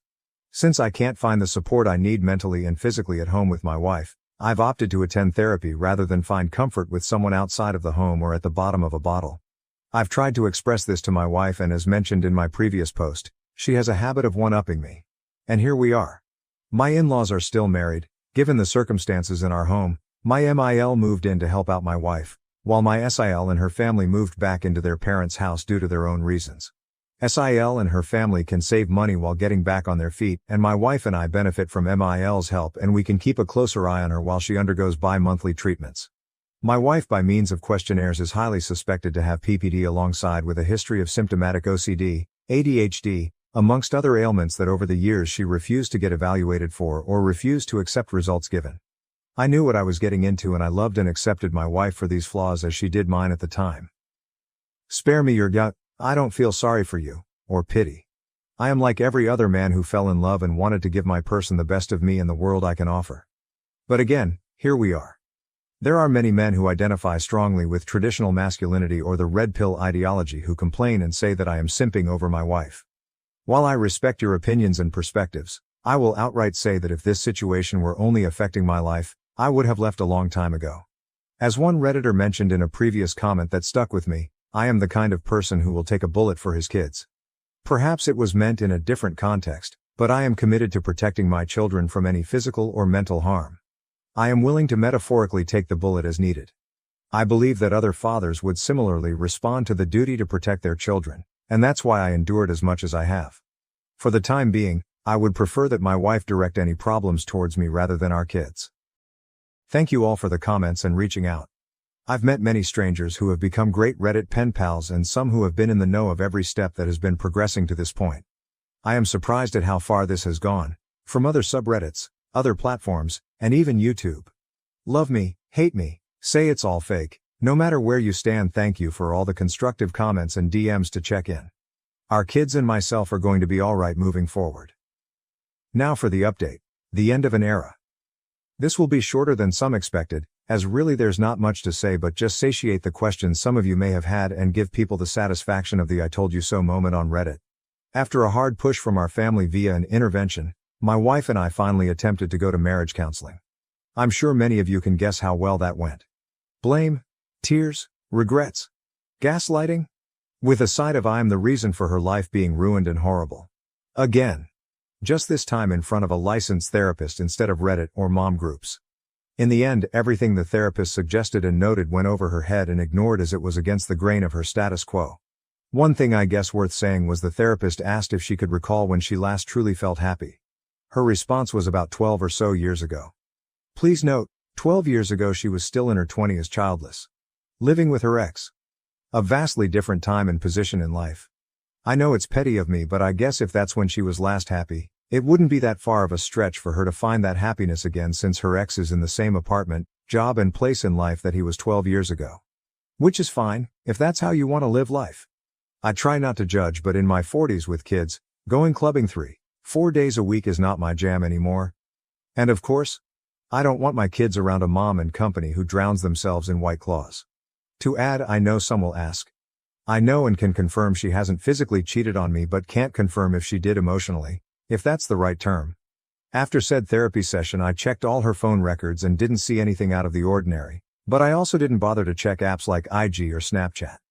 I know I'm probably boring, but shout out to all the Costco dads whose Sunday Funday includes making rounds with kids for samples. The following weekend was Father's Day, and this year is expected not that big of a celebration as it is for many dads out there. Our family got together to celebrate with a BBQ and just simple family time, and my wife treated it like any other day. Sleep in, get up, cook, phone, shop. Attempt to play with kids, phone. During said family BBQ my wife said she felt ill, so she sat around most of the day while the rest of the family as a whole made the experience enjoyable. When everything was set up and the family all sat at the table, her parents and sister's family, my mother, our kids, admittingly it was a great spread. Nothing extravagant but just a great meal for everyone. I was conversing with my brother-in-law about both of our kids' school Father's Day activities and I assume my wife overheard when I mentioned that it was a little sad to see some kids sit alone without their fathers during the breakfast with dad event I attended. She blurted out with a laugh loud enough for the whole room to hear, "It's not like you do anything anyway, I could have gone instead." At that moment I was red and at a loss for words, sitting there processing what she said in my head, while the dining room went dead silent. My MIL broke the awkwardness and in response said, "Well, maybe if you feel that way, one of you should divorce the other." My wife looked at my MIL confused that she would respond with that and laughed mockingly in my direction and with her hand pointing at me said, "As if another woman would want a man like him. Just look at you." While the room sat silent. I was angry, heartbroken, confused, and embarrassed all at the same time. In manly man fashion, I just nodded my head in silence, stood up and picked up my keys and got in my truck and drove off to get a drink while trying to ignore the cries of the rest of the family and our kids telling me to stay. I don't know what was said or done while I was out of the house the rest of Sunday, because I couldn't bring myself to check our house cameras. But when I returned early Monday morning, the house had a completely different feel. As usual, I woke up around 6, got the house and our oldest ready for school drop-off. Checked emails, checked messages, nothing out of the ordinary. As I was getting dressed to leave, my wife laid in our bed snoring lightly. All I could do was look at her and think of what we had, and now lost. I've decided. I'm done. I can't do this anymore. I texted my lawyer that morning to move forward with serving her. Fast forward to last week, she was served at our home, reminder to people I had no choice but to be there because I work from home. She had, I guess what you could call a mini meltdown and came into my office screaming how could I do this to her. Her mother intervened, and that was met with me supposedly turning her whole family against her. But I digress. I probably would have felt bad if it wasn't immediately followed by the rest of her week acting as if she's been this active and attentive wife and mother the past few years. Sure, people can say she's making an attempt, But she's made many attempts, and historically we fall back to where we've been. For those curious, I am aiming for full or at least majority custody of our kids. I already and will continue to cover all the expenses for our kids, insurance, tuition. Both of our kids will be attending private schools come fall, medical bills, etc. My MIL has given me the courage and strength that helped supplement my own mother's support throughout this. Basically, she is what I hoped the kind of mother-wife my wife would have been to our kids and me. Out of respect for my MIL as well as per my own mother's shared wishes, I will continue to help oversee and contribute financial help if needed during her treatments. While some may feel I should cut their whole family off, I know the hardships pushed onto a family while dealing with cancer and have dealt with it firsthand as a family member and care provider on both sides of the desk. All in all, I'm prepared to go to war if needed, but I just want a clean no-fuss divorce. My wife has no alimony coming, so sorry for the Redditors and mommy gang Facebook groups saying she needs to divorce me first and get that sweet alimony money. 1. We live in a state that does not typically enforce alimony. 2. She has a means of gainful employment immediately. 3. To help curb any possible problems, I will cover her insurance and bills until either divorce is finalized or when she gains full employment. So that's that. I'm done and waiting for the steps to be taken for everything to be finalized. Sorry it wasn't as exciting of a story with plot twists as some may have hoped for, but that's life. Not sure I'll update this once it's all finalized, which probably won't be for a few more months depending if we go to war or not. I discovered explicit messages between my wife and a man at the gym. When confronted, she admitted to the affair but insisted it wasn't serious. My wife is 30 years old and she's always worked out and been in shape, but lately I feel like it's becoming excessive. She used to regularly work out at a gym when she was in college. At some point she stopped going to the gym, I think lately just due to her schedule, and preferred to work out at home or go for runs outside. About 18 months ago she announced she was going to get back into the habit of going to the gym. She now has a job where she's able to make more time for it. It started off normal, but slowly became more and more frequent. She signed up for classes on the weekend, both days. She started going to the gym every day, then it became the morning before work and then again later in the evening. Every single day. If she's stressed, she goes to the gym. Experience some sort of life crisis. She immediately heads to the gym. We have an argument, run to the gym. She's 4 months pregnant right now. I'm kind of surprised we even had time to make a kid. I understand that it's safe for her to work out, especially since she was already in the habit of doing it before she got pregnant, but the intensity is not slowing down. If she misses one of her normal gym sessions, she becomes so irritable. Like a junkie not getting her fix. It's just bizarre. Truly a case of too much of a good thing. Of course she gets upset when I voice that I feel it's becoming an unhealthy obsession and that I miss spending time with her because she's there so much. She has all of these friends and this whole circle of people there that she seems to prefer spending time with over me. Why don't we work out together at the gym? The gym is her time, she says. This isn't a case of me feeling insecure because she's in great physical shape and I'm a fat slob. I work out and am in shape. My job really requires me to stay in shape, so I can't let myself go if I want to. I genuinely feel her gym habits are unhealthy. She's over-exercising, for one. There is such a thing. But worse than that, I feel it's becoming a way for her to escape everything else in her life. She never actually fixed anything that goes wrong in her life. She just runs off to the gym to get some sort of mood boost and then that's it. She also never gets anything else done in a practical sense because how can she when she's at the gym so often? It's to the point where I have to do every chore, and if food is getting made I'm going to have to do it. I don't expect her to do all of those things, but it should at least be a shared effort. People we know have even commented about it to me. They've said things about how she seems different, how she sure is at the gym a lot, and many of her friends and family barely see her anymore. Some have even suggested she's having an affair with somebody there. Please tell me that this doesn't sound normal to you. She insists this is perfectly normal. Update 1. I posted not very long ago about my wife's addiction to the gym. A compulsion, if you will. She spends most of her free time there. She often goes twice a day and sometimes even 3 times if we have a fight at night and she needs to run off instead of actually talking to me. She won't let me go to her gym and she refuses to go to mine. Her gym is her place, my gym is my place, and that's just the way it has to be according to her. I'd love to have her come along with me. I've invited her multiple times. She's about 18 weeks pregnant right now. This is our first baby. She worked out like crazy prior to the pregnancy and she continues to work just as hard now. I truly didn't think she was cheating on me. People suggested it in the last thread and I laughed. You can tell she's at the gym a lot, she's in great shape. So she's obviously going there. I felt really confident about the cheating issue, and when I posted 9 days ago I wasn't even considering cheating.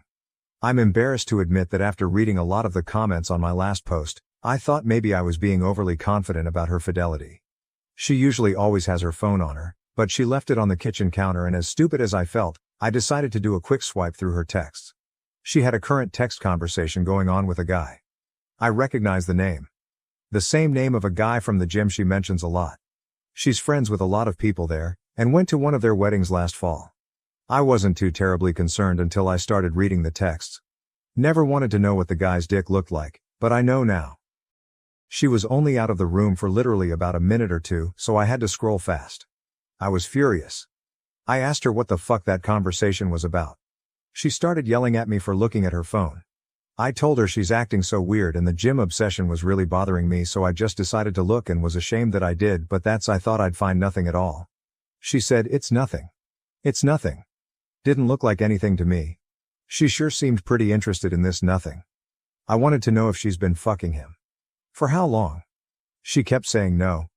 I left the house because I was so furious, but not before I slammed her phone on the ground and shattered it. She was calling me all sorts of names for breaking her phone. She hit me on the back as hard as she could. I left. Went to my brother's house. My brother and sister-in-law were shocked, although my sister-in-law was one of the most vocal ones about my wife's gym obsession being weird and bringing it up to me constantly. I went home. She was in bed crying. She obviously couldn't call me or anyone else for that matter. She was laying it on thick. "I don't know if you'd ever come home. Give me a break. I took her phone to get repaired tonight. She doesn't deserve it, but I still feel like an ass breaking her phone. I still don't know how deep it goes. She won't admit to anything beyond what I saw. Was it sexting, bad enough, or more? I'm convinced it was a lot more, but she refuses to hand over her phone and is now trying to act like I'm this terrible monster who is abusing her because I broke her phone. Not my proudest moment, but I honestly wanted to body slam her after she punched me. I have never and would never actually touch her like that. Update 2, not sure if posting something in my profile will be seen by anyone, but I don't feel like making another update in a subreddit. Today my wife asked me to stay home from work so we could talk. She laid in bed all day yesterday trying to make me feel sorry for her, but I paid absolutely no attention to her and ended up leaving the house to go to my family's Super Bowl party. I wasn't in the mood to go, but I wasn't going to sit at home with her. It really bothered her that I left. She kept texting me things like, "Who just leaves like that? When something like this is happening, who is that cold and callous that they just leave to go to a party?" I stayed home today to talk to her. She was full of tears. She's so sorry.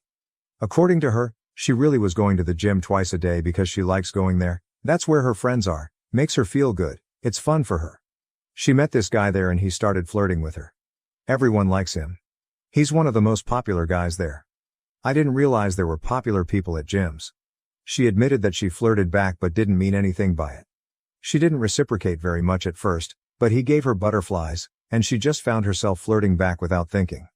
She said it felt like she had a crush on somebody when she was in school when she was younger. They started texting.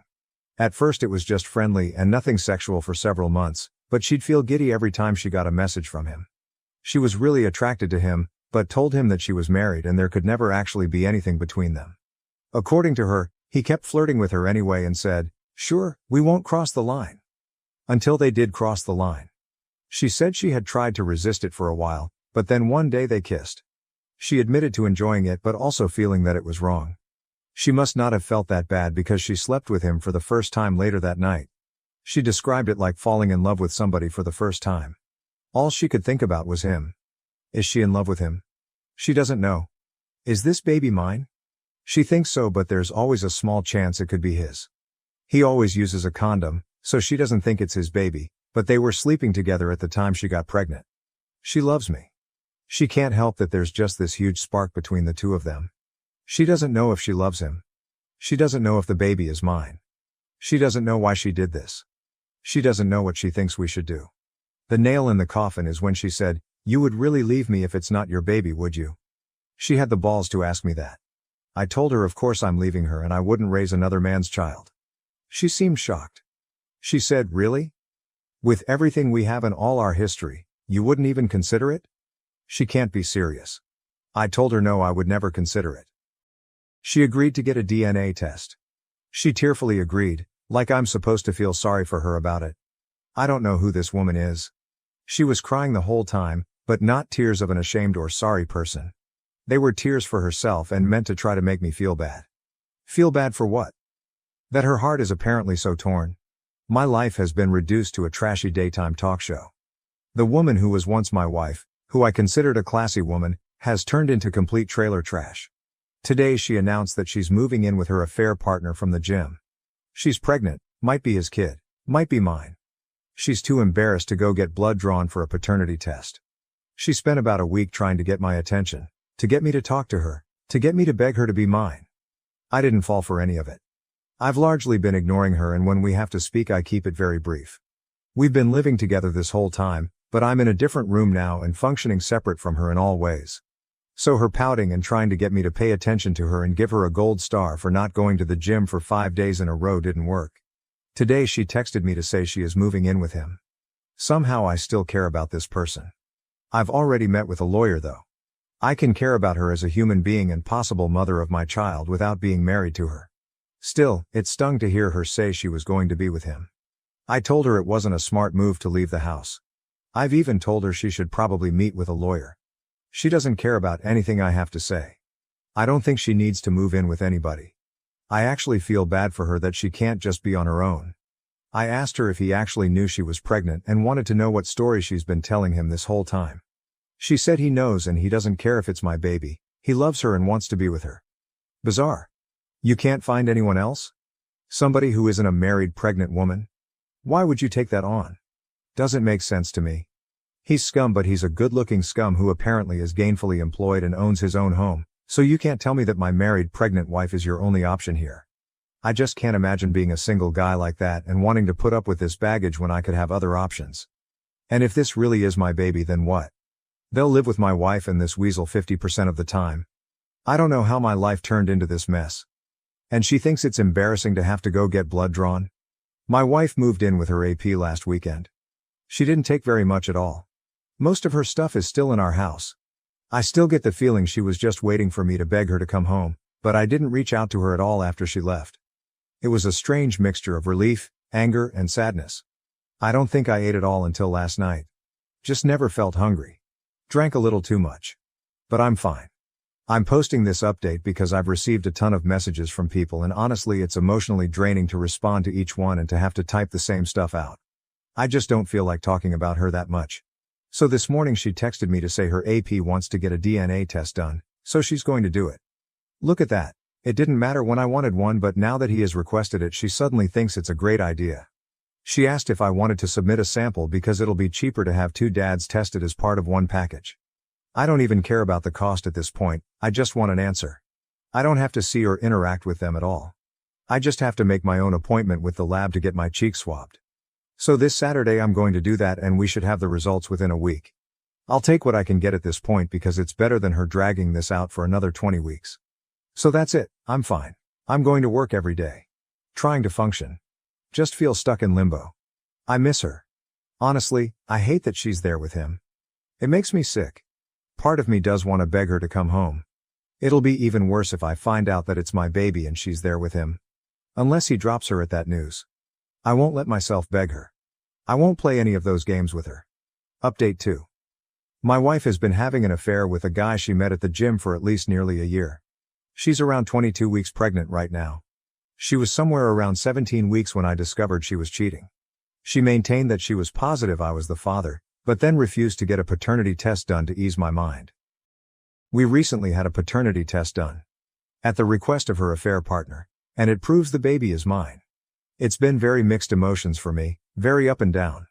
Originally I thought I just wanted to be completely done with her and not have any lifelong ties in the form of a full-blown human being we shared, but I was sort of happy or relieved when I got the results. I'd already had it in my mind that I was going to be a father for months before I found out she was cheating. Sometimes I just have moments where I can't believe this is my life, that this is the situation that my kid will be born into, and I hate her for it. She's still living with him. All of her belongings are still here in our house. I refuse to do the work of packing everything up for her. She doesn't seem concerned about taking any of her things, beyond the essentials. After we got the news that I'm the baby's father, she texted me to say she's glad I'm the father and that she knows I'll be a great dad. She was texting me new baby name ideas last night. She's tried calling but I ignore the calls. I only speak with her via text. This morning she asked if she could come by and get a few things. I told her it was fine, as I've been advised by my lawyer to not prevent her entry from the home, but I told her that he'd better not be with her. So who shows up with her? The scumbag boyfriend. He walks right on into the house behind her like it's no big deal.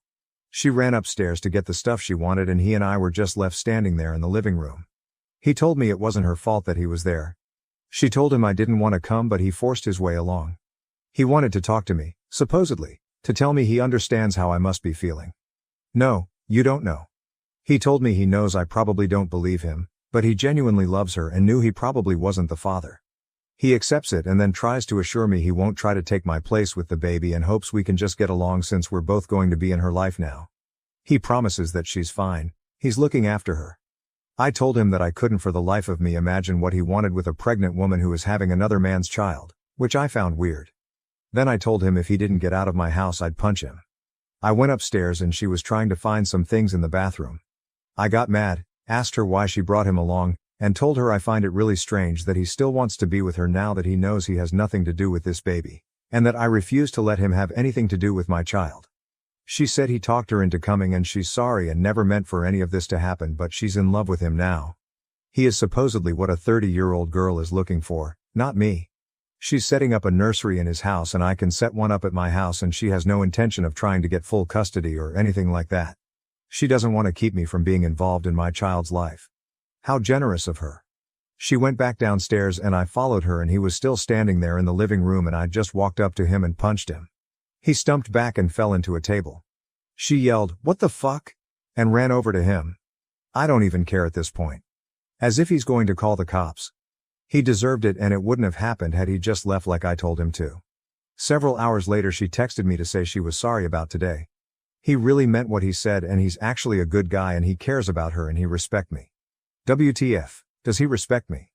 He was screwing my wife in the gym locker room. I was like, you can't be serious. She said, fine. I'm trying to have a mature conversation about this. I can't help that we fell in love. Believe it or not, I'm not trying to hurt you and I want everything to be amicable.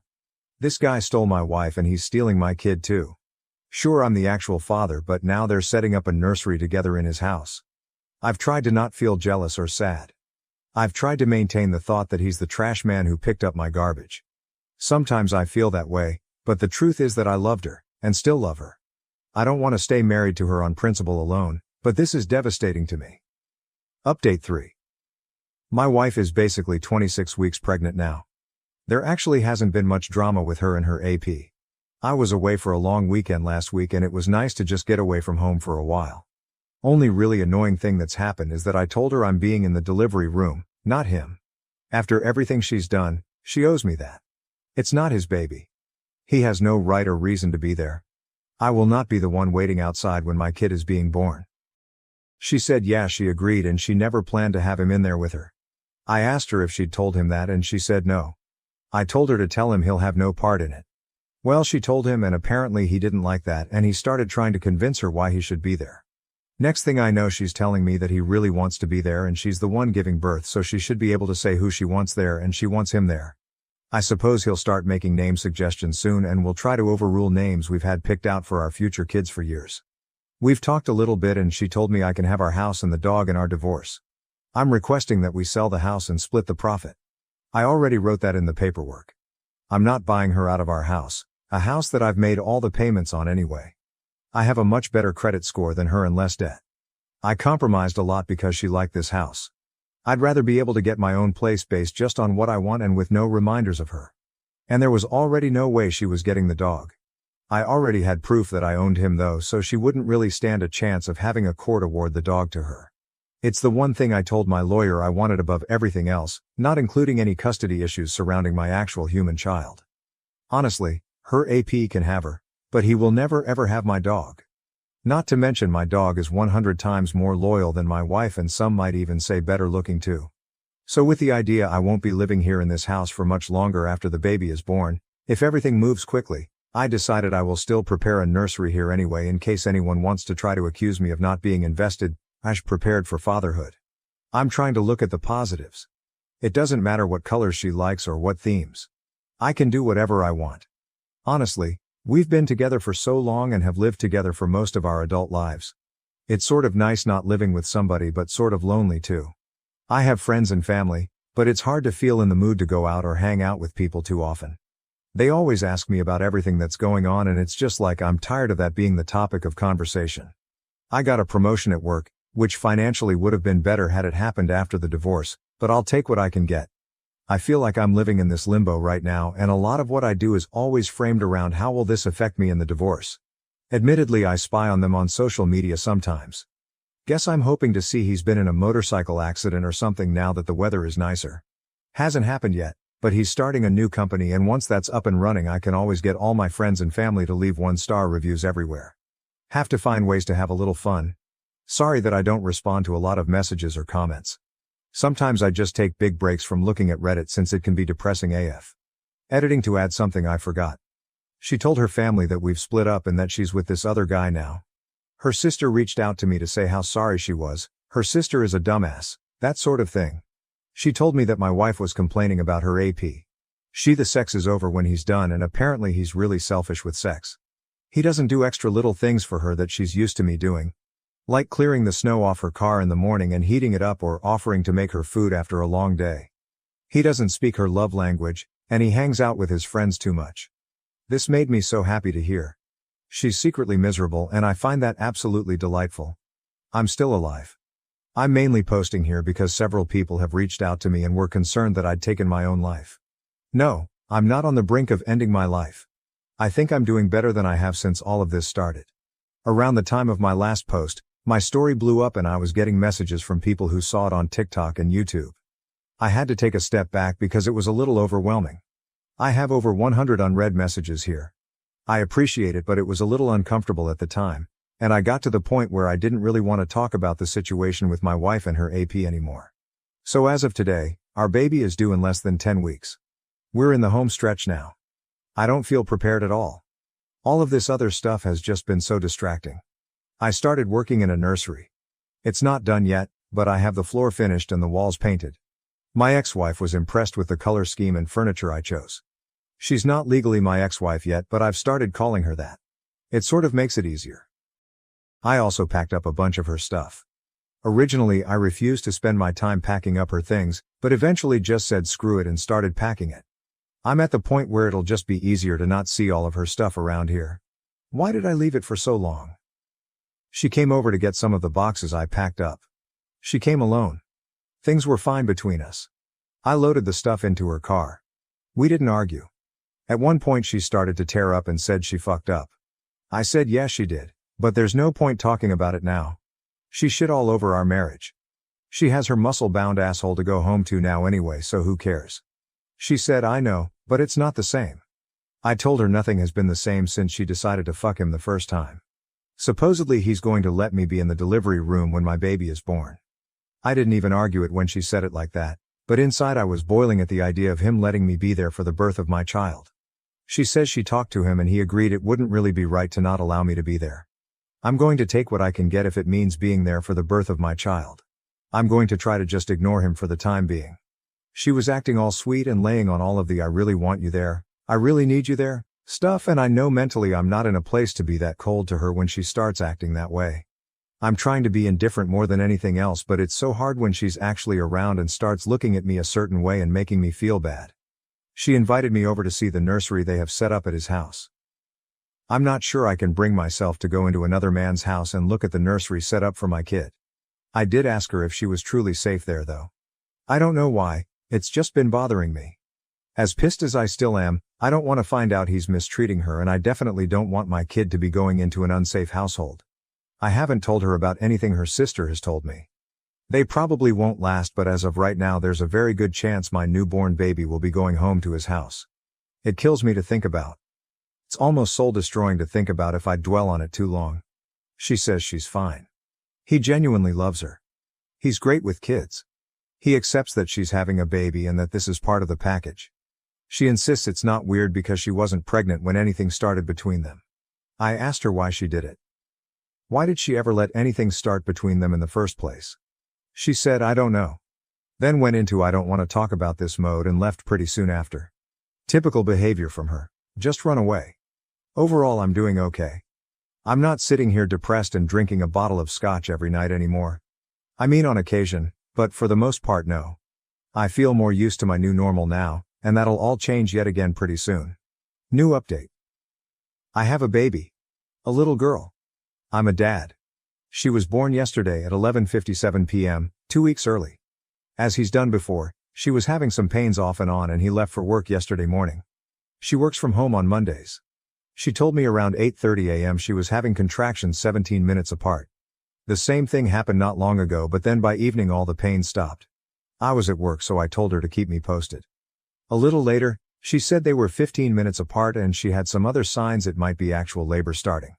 I asked her if she needed somebody there with her. She said wanted me to come with her? I didn't even mean to volunteer myself. She was scared. I didn't even ask why she didn't call him. I left work and went over to his house. Uncomfortable doesn't begin to describe it, but there were obviously more important things going on. He wasn't there. She didn't even contact him. She said she just wanted it to be me and her there. In her words, he hadn't seen her pee or shit herself yet, but I've witnessed all of that stuff already, so she was more comfortable with me there. I really tried to be as nice and supportive as possible. Set the whole thing about her affair, our marriage, everything to the side for a brief time. I don't really know what my purpose was being there, but I think she just needed somebody there so she didn't feel alone. She spent most of the time stretching and doing some sort of yoga labor routine and bouncing on this huge exercise ball. I twiddled my thumbs for the most part and looked through a bunch of his belongings. I was timing the contractions and they were consistent and slowly did get closer together, so I thought it was probably actually going to happen. It wasn't nearly far enough along to go to the hospital yet, and it was getting close to when he'd get home. I was planning how I'd handle that when she called me into the bathroom to ask her if I thought her water broke. It wasn't like in the movies with this huge gush of water. So he got home and I was there. He came into the house and the first thing he asked was, "What are you doing here?" I think he thought something else was going on. "No, you just left and went to work and left her alone when she was scared." He said he was home and he'd be with her until it was time to go to the hospital. He put his hand on my shoulder and said something like, "Thanks, bud, I got it from here and we'll call you when we're on the way to the hospital." He called me bud. I told him I wasn't his fucking buddy and to fuck off. I could tell she wanted me to leave. I'm not sure she really wanted me to leave so much as she was in labor and the tension between the two of us wasn't what she needed, and I knew that. It was his house, so what was I supposed to do? I left and prayed they'd actually call me instead of letting me know the next day that my kid had been born. She texted me a few hours later to say the doctor told her to go to the hospital. At that point I still didn't know if I was going to be waiting outside or what he'd decide was best for his apparent wife and child. I was allowed to be in the room. I didn't force my way in there. She said she wanted me to be there. He was there too. By far the single most awkward experience of my life, and the only reason I was able to excuse it was because she told me she wanted me there and I didn't want to miss the chance to be there when my kid was born and to hold my kid before he did. I can't imagine what the doctors and nurses were thinking. Fucking humiliating. Then the guy tried to police what I could see. I put the baby in there. He's fucking watching and it's like this is still my wife and that's my baby. I chose to stay dignified and I ignored him the entire time. I was there to do whatever she told me to do and my focus wasn't on him, but in any other setting I don't think I would have been able to hold back. The baby came flying out. I mean, as far as labor goes. These are the nurse's words and I trust labor and delivery nurses to know what they're talking about. She tore very bad because the baby came out so fast. The baby is so tiny, barely 6 pounds and only 18 inches, but perfectly healthy. I went home for a short rest, although I really couldn't rest at all. I went back today and of course he was there. Surprisingly, he said he was going to give us some time alone with the baby. Not sure if she had previously asked him to do that when I showed up or not, didn't ask. He even brought us all food back when he returned a few hours later. I wondered if mine might be poisoned, but I tried to be nice. He's still not gone, so I'm wondering how long he'll be around. I just can't let myself do anything that will make her try to keep me away from my daughter now. I don't want them making it difficult for me. I'd prefer not to share her name publicly, but I can confirm it's the name we chose for a daughter years ago. He had no say and he hasn't said anything about the name at all. It kills me to see him holding her though. I eventually left because it was just too much sitting there pretending to be like some bizarre company. I'll know I will get my time with her when he's not around. He's already posting them on his social media. I don't know how I'm going to do this, but I'm going to figure it out. I just have to find a way to be the bigger person because I won't let him or their relationship discourage me from being my daughter's dad. I totally get doing anything for your kids now, and if it means having to pretend to get along with him, I will. Relevant comments from OP. It's not about picking me. I just have a hard time not caring about her anymore. The fact that she was carrying my child made it a lot more difficult. Otherwise, I could have and would have cut all ties with her. I don't know, I still feel the need to protect her or help her. Hopefully it'll get easier now that she and the baby are two separate people. Honestly, I'm considering doing something pretty stupid. She's getting discharged from the hospital early tomorrow morning. I don't want them to go home with him, so I'm thinking about asking her to come home to our house instead. It's ridiculous and sets us up for disaster. It wouldn't be to be with her. I don't want my newborn baby going home to another man's house. I don't think it's for the baby's sake that I want to stop it. It's for my sake. But it's not like we'd be divorced and living together forever. So we'd live together for some period of time, but eventually we'd go our separate ways, date other people and so on. I can't trust her again. That would probably be worse for our kid in the long run. At least by being in two separate homes in the first place, this will just be the norm for her and she won't have to go through that heartache of being one family splitting into two. I just don't know how I'm going to be able to handle seeing my child going home from the hospital to his house. I'm honestly scared to be present when they're discharged because I'm not sure I can control myself. I caved and I asked her to come home with me when they was discharged from the hospital. I framed it more like, if you don't want to go home with him, you don't have to. I let her know she could come home to our house if she wanted to. She said she can't. Why? Because he's done so much for her. He moved her into his house. They have a whole nursery set up. He loves her. I don't love her anymore after what she did, her words, but he loves her and accepts her even with the baby. She thinks she'll never find anyone who will love her and love our baby too, so she can't risk losing him. I tried to tell her she doesn't owe him anything. Just because he let her move in and there's a nursery there doesn't mean she's indebted to him, especially not when it comes to something this big. She said, I want to, but I just can't. I'm sorry. I left. I told her I couldn't sit there and watch the get into his car and go to his house. As a consolation I got a, you can come over and see her tomorrow. Great. I know she did this. This is all her doing. But why am I the one feeling like I failed? This wouldn't have happened if I hadn't immediately shut her out. I basically just pushed her to him. OP on the AP posting pictures of the baby online. Today I told him he can't post pictures of her online. He said he was just posting a few pictures to say how proud and happy he was of my wife. It wasn't weird. I said he can post her all he wants but he can't post the baby. He didn't seem to be taking it seriously, so I told him I know he wishes he'd won this one, but he didn't. She's my kid, not his. If he's genuine about being all buddy-buddy and respecting me as the actual father, he'll respect my request. He said okay, he understood, we'll see. I faced police calls due to a classmate's misunderstanding about my bruises. Now, she must change classes and face the consequences. I, 19, am in a nursing program. We do a lot of physical exams on each other to practice, which involves wearing shorts and tanks. It's important to mention that I am permanently blind in one eye. I'm constantly running into walls, doors, railings, plants, people, animals, everything. As you can guess, I'm covered in bruises 90% of the time, on my blind side. In the course one day we were talking about signs of abuse and the teacher said constant bruising. I raised my hand and added that it's important to talk to the patient if they're an adult, before calling the police as it could be something else. She asked for an example, so I rolled up my sleeve and explained that the bruises were from door handles of the school which were varying colors and heights. She nodded and agreed. She said that with children, we call the authorities the moment we suspect abuse. With adults, we first attempt to talk to them, and if their reason seems valid, we don't call. The lessons continued, and about a week later, the cops showed up at my door. They told me they had received a report that I was being physically abused and always covered in bruises. I explained my disability to them. They checked my home, talked to my family, and found no further signs of abuse. When I asked questions, they told me they got my address from the university because they take abuse seriously here.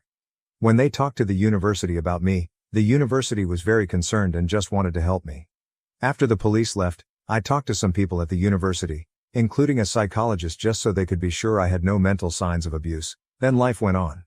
Well, I was still coming in bruises every day, and one of my classmates came up to me. She told me our classmate Kay was telling people she was thinking about calling the police again because I'm still covered in bruises. I got my classmate's report written down, alongside a few others, and waited. Sure enough, police showed up again, Same song and dance, but this time I told the university that K was using the police to harass me and I wanted something done about it. The university decided the best course of action was to move her from my labs to the other ones so she couldn't see whether I was bruised or not. She's now told me I'm an asshole and that she was just trying to help me and I didn't need to mess up her whole university schedule. Relevant comments. Deleted user. She really didn't learn the lesson the class was taught, did she? A lesson she needs to understand if she's going to work in this job. If she'd done what the teacher taught, talk to the adult, then none of this would have happened. She brought this on herself. Comment 1. She was harassing you by carrying on calling the police. Once can definitely be out of concern, but after everything was checked out and you were safe, she decided to continue, so it's totally on her. OP, I was fine with the once, it's okay, people make mistakes, but after the second time I wanted to make sure it'd stop. Comment 2, I'm not blind in either eye and I'm also always bruised. My legs and sides always have a big purple knot somewhere. It's a daily occurrence. Multiple doctors have said it's not a medical issue. I just have terrible spatial awareness for where my body is. I run into door handles, my work desk, and counters. I get my clothes caught on stuff all the time. It's entirely my own lack of attention and clumsiness. Comment 3, K knew about your disability and literally learned in class about talking with the patient before reporting. Additionally, K could be a serious danger to her patients if she did this with a DV case. The abuser may escalate when confronted by police, which can create a dangerous and potentially deadly situation. Comment 4, K found out the consequences of 1. Not believing you, and 2. Not minding her own business. She needs to learn to rein that in or she's not going to keep a job as a nurse with assumption-making skills like that. Comment 5, genuine question. How do you get bruised almost every day? Do you have low sight in your other eye as well? Do you wear eyeglasses? I'm blind in one eye as well, by birth. I'm short-sighted, but I rarely get bruised running into things. I usually sprain my ankle due to not noticing unlevel ground or hit my toe on the wall corners due to blind spots once or twice a year, but the peripheral vision and the angle at which I turn my head to keep my eye at center is more than enough to not bump into things so frequently.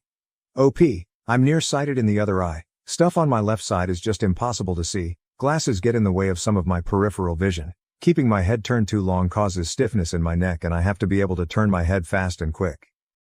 As I said, well, I get bruised a lot. It doesn't interfere with my job. It's something I've grown up with. And I bruise easily. I don't bump into anything at home, but in the outside world I do. Comment 6, I ask this as a nurse, and I mean no disrespect, but are you sure that nursing is the best field for you given that impairment? OP, yes, I love helping people, and I'm fully capable of the job. I'm the only one who ever gets injured in my daily life, lol. And it's typically because I'm not paying enough attention to my surroundings and don't notice something new and trip on it. Update 1. Okay, so, I'm blind in one eye, I run into random stuff if I'm not paying enough attention, I'm covered in various bruises, showed this during class while talking about abuse and how we have to talk to adults before calling, girl decided to call the cops on me twice claiming I'm abused, resulting in me forced to go to counseling, talk to therapists, police, etc. until everyone was assured I wasn't abused. So anyways, it's been a bit since that post and I have big updates on her. I called her K in the other story, so let's stick with that. So anyways, I had previously gotten her removed from my labs, we still shared class not lab. I figured everything was fine now and she'd leave me alone, but I was wrong. Not only was she spreading rumors that I was abused, but she called the cops again, apparently more than once, as the other 2 times the cops said they had a report of abuse, this time they said reports. When I asked how many reports, they said that it was multiple people, so I don't know if others in class called or she had her family do so. I just don't know. They couldn't tell me who called due to privacy when it comes to reporting, to try and make sure abusers don't attack the reporters. Apparently my university had attempted to stop them when the cops spoke to them, but the cops had to check anyways, so they came after talking to the university anyways, and again we did the same song and dance. I told them I felt like someone was using the cops to harass me. And the cops took this. They said no one would show up again. And anyone that calls would now have their name taken down, and if they call after being told not to, they'd be charged with harassment. Well, that was about a week ago, and someone continued calling, tried to claim a different name, didn't realize they record phone numbers as well. So there's your update on K. She called again, and again, and again until it got her charged with harassment as well as misuse of police resources. Not certain what's gonna happen going forward or if I'll be called to testify. I'm not certain what's happening, but I haven't seen her since I was informed that she's still called, which I found out from another classmate. Relevant comments. Deleted user. What's the school doing about this? Is she getting expelled for harassing you? OP, seeing as she's probably ending up with a criminal charge, she will be expelled. Comment 1, you're not just protecting yourself. You're protecting the patients she might have had in the future. She's got big issues. Comment 2, this really pisses me off. My toddler has von Willebrand disease, so her blood doesn't work the way it should. She is so covered in bruises all the time that she looks like a Dalmatian. She also has paper-thin skin, so she has many cuts in a day. One day she even got the corner of her eye open from the corner of a pillow. Last summer we got a call from the CPS, someone called them that we are beating our child and that they have seen it. This is not true. And if you really saw a parent beating their 1-5-year-old child, wouldn't you stop it when it was happening? Not called a week later. Best part was that we weren't even in the country when the beating took place. Someone was just mad because we have been renovating our house and the noise was too much for them. Pure harassment. Comment 3. I read your other post and was glad to find this update. While I agree Kay is definitely in the wrong and needs to have the consequences of her actions. Hopefully not being a nurse is one of them, since she seems unfit for it. I really came here because I was so upset about how people were saying you shouldn't be a nurse because you are blind in one eye. My brother is blind in one eye. Actually, he has had a prosthetic eye since he was a kid. He has been a nurse for more than 30 years. ER nurse, cardiac surgery nurse, trauma unit. He's done it all while having no sight on one side. People that say you can't be a nurse need to F off. They are narrow-minded AHs. Also, my brother rides a motorcycle and has done since he was a teen. Do what makes you happy and F all the rest of them. Good luck on your career. Update 2. I don't know exactly where to start with this post, but I kinda want to give this update because I'm hoping it's the last one. So I made my last post only 12 days ago and shit kinda went down. Now, I need to explain that quite a bit of this is secondhand, because I luckily avoided the crazies. So basically, Kay does not know where I live, knows the general town, but nothing else. I did invite one girl in our class to my house to work on a project. She was the only person other than the university that knows where I live. Kay knows this, because her and girl who I'ma call Lily, are kinda not related. Lily's cousin is married to Kay's cousin, so they knew each other prior to the program but not really well, and Lily is also the one that told me about Kay still calling even after the police promised me they would not show up again. Which they haven't. They just started taking down the numbers and keeping track of who called, when, and did they call after being told not to. So basically, Kay knew me and Lily were paired up for the project, knew Lily came to my house, did not know where the house was, or what it looked like, just that it was in a town X kilometers away from where they were.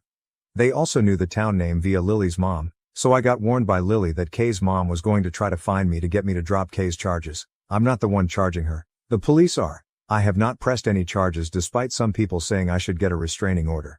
Lily warned me, and I hid in my house and did not leave until Lily told me that Kay's mom had returned home. Kay's mom then proceeded to harass Lily in an attempt to get Lily to give Kay's mom my address so she could knock on my door instead of driving around aimlessly hoping to spot me. Lily refused, and deleted all text between me and her to ensure that even if Kay's mom stole her phone, and somehow got past the password, that she would never get my address. Lily then informed the university of the situation, and had proof via text, that the university had her print off and give to them, and the police. The university's security are now watching for Kay's mom's car, and Kay's mom. Security is informed that if and when I'm at school they are to escort me to and from my car. My car is also to be parked near cameras, by order of the university, until the situation dies down. Luckily I'm at clinicals and not anywhere near the university. Kay was kicked out before clinicals, so has no idea which clinics the students are at, or which I'm at. Had she stayed in longer, she'd have a literal list posted to the class page, about where I'm at, and where in the building I'm at. Kay's family apparently was informed by the police that any attempts to contact me would be harassment, so says Lily. Can't guarantee, but yeah. I kinda don't know how to feel. The next time I have to go to the uni is for exams in like 3 weeks, so hopefully Kay's family doesn't hold on to this that long. Until then I'm safe in a building filled with security, locked doors, and places to run. The placement was also informed about this situation and with pictures from Lily, who's at a different placement, are watching for Kay's family, and has banned them from the premise in advance. So yeah, if this goes no further I won't update anymore, but if it gets worse I guess I'll update after my exams and the HSI. Wish me luck because I'm gonna try to not stress too much about the Kay situation and focus on my finals and HSI, instead of that, but don't know how that go. Hope y'all are enjoying my mild suffering and it entertains you, even if only a bit, so that some good can come from this situation I can't believe I'm in right now. So, Yeah, thanks again for the words of encouragement and kindness some of you showed me during this insanity. Wish Lily some luck as she's being bombarded by her family to give Kay's mom my address, phone number, etc. And doing her best to hold out on this while making sure her phone is never out of her sight on the off chance she leaves it open. Anyways, hopefully this is goodbye. If not, well, I'll see y'all in 3 weeks for another update. Relevant comments. Comment 1. I don't understand why there is so much drama from Kay and her family. Like what the heck is happening that they feel the need to harass you? Have you presented a restraining order? OP. Hi. I still don't feel a restraining order necessary as they really only keep people willing to listen away. And that's not really the case here. I plan to just avoid it. The police and courts handle it and forget it ever happened. Comment 2. This is going too far. What's wrong with that woman? And has her whole family gone insane? Not only are they harassing you but they're putting your family in danger. She's basically accusing them of abuse. It could damage their reputation but also put their job on the line depending on their fields. It's good that they are providing you with security but it's still not enough. Lily won't possibly be able to warn you every time that woman goes out of her house. In case she eventually finds your house and comes to threaten you, you should probably get cameras for your door to record everything. When you say she was kicked out, do you mean the school? Because I really hope your university realized how unhinged Kay's behavior has been and how unfit she is to start a career in this field. Not only does she lack common sense but she's also acting in a deranged manner. Targeting someone like that is not acceptable, especially not under the fake pretense of trying to help. Had you really been a victim of abuse, you would have probably been even more traumatized by this situation. OP. Hi, so yes, my house has cameras already, and Kay has been removed from school due to pending charges, and should they fully go through she will never come back. Her access to everything has been suspended and she's basically already expelled. They are just awaiting charges to go through before they actually push the expulsion through. My mom tried to force a reconciliation between my sister and me, but it backfired. Now, I don't know if I want her in my life anymore. I started dating my brother's best friend when I was 16. We were together until I graduated high school when he proposed and I rejected it. There was a lot of drama, with my family asking me to reconsider because we could have a long engagement, or make a promise to reconcile. My relationship with my brother, 36, suffered for a while, but the one with my sister, 32, never recovered. She was sure my ex was the best fit for me and became unbearable when she started dating my ex's brother. My ex was invited everywhere by my siblings, even to some family holidays, but I didn't say anything since he was their friend too. That is until my sister started to push for us to get back together. My sister did everything from trying to get us on blind dates to making us share a room during holidays. No matter the occasion, my ex was invited to it. After a while I had enough and asked my parents to intervene. They were clear with my siblings and stopped inviting my ex to things or allowing him to tag along so much. It was slightly better, but while my brother backed off, my sister didn't. It all came to a crash when I met my husband during a semester abroad. He was from another university but the same country and we just clicked. It was magical for me and we got engaged after dating for a year. My family was very happy for me, except my sister. She kept insisting I was in the honeymoon phase and will grow out of it. I clearly didn't, and after many, can't express enough how many, fights and attempts to reunite me with my ex, I simply let her know if she pulled anything again I will stop talking to her. What does she do after that warning? Makes me her MOH and requests I spend all my time with the bridal party, aka my ex, and sets one of her friends as my husband's date. We didn't realize until we were at the reception and the poor girl tried to make a pass at my husband. My sister said that since we are not married it was okay to explore things with other people. I left the party and the next day spoke with my parents and brother, explained that while I won't make them choose I will not talk to my sister ever again, and if they try to fix stuff between us I will simply cut contact with them too. My mom was devastated and tried to negotiate, but my dad and brother said they would respect my decision, and apart from 2 attempts from my mom I haven't spoken, written, or anything with my sister in the past 6 years. My sister has tried everything to reconcile with me. From gifts to tantrums, but I simply don't talk to her at all. If we are at a family event or dinner I simply act like she doesn't exist. At first she made snarky comments or tried to create drama, but since nobody backed her up she gave up. She did have a meltdown when she was informed she was invited to my wedding but would not be part of any preparation. My brother says he feels guilty for going along with it for so long, and his relationship with my ex has suffered since my ex. They still talk but they are not as close anymore. The issue.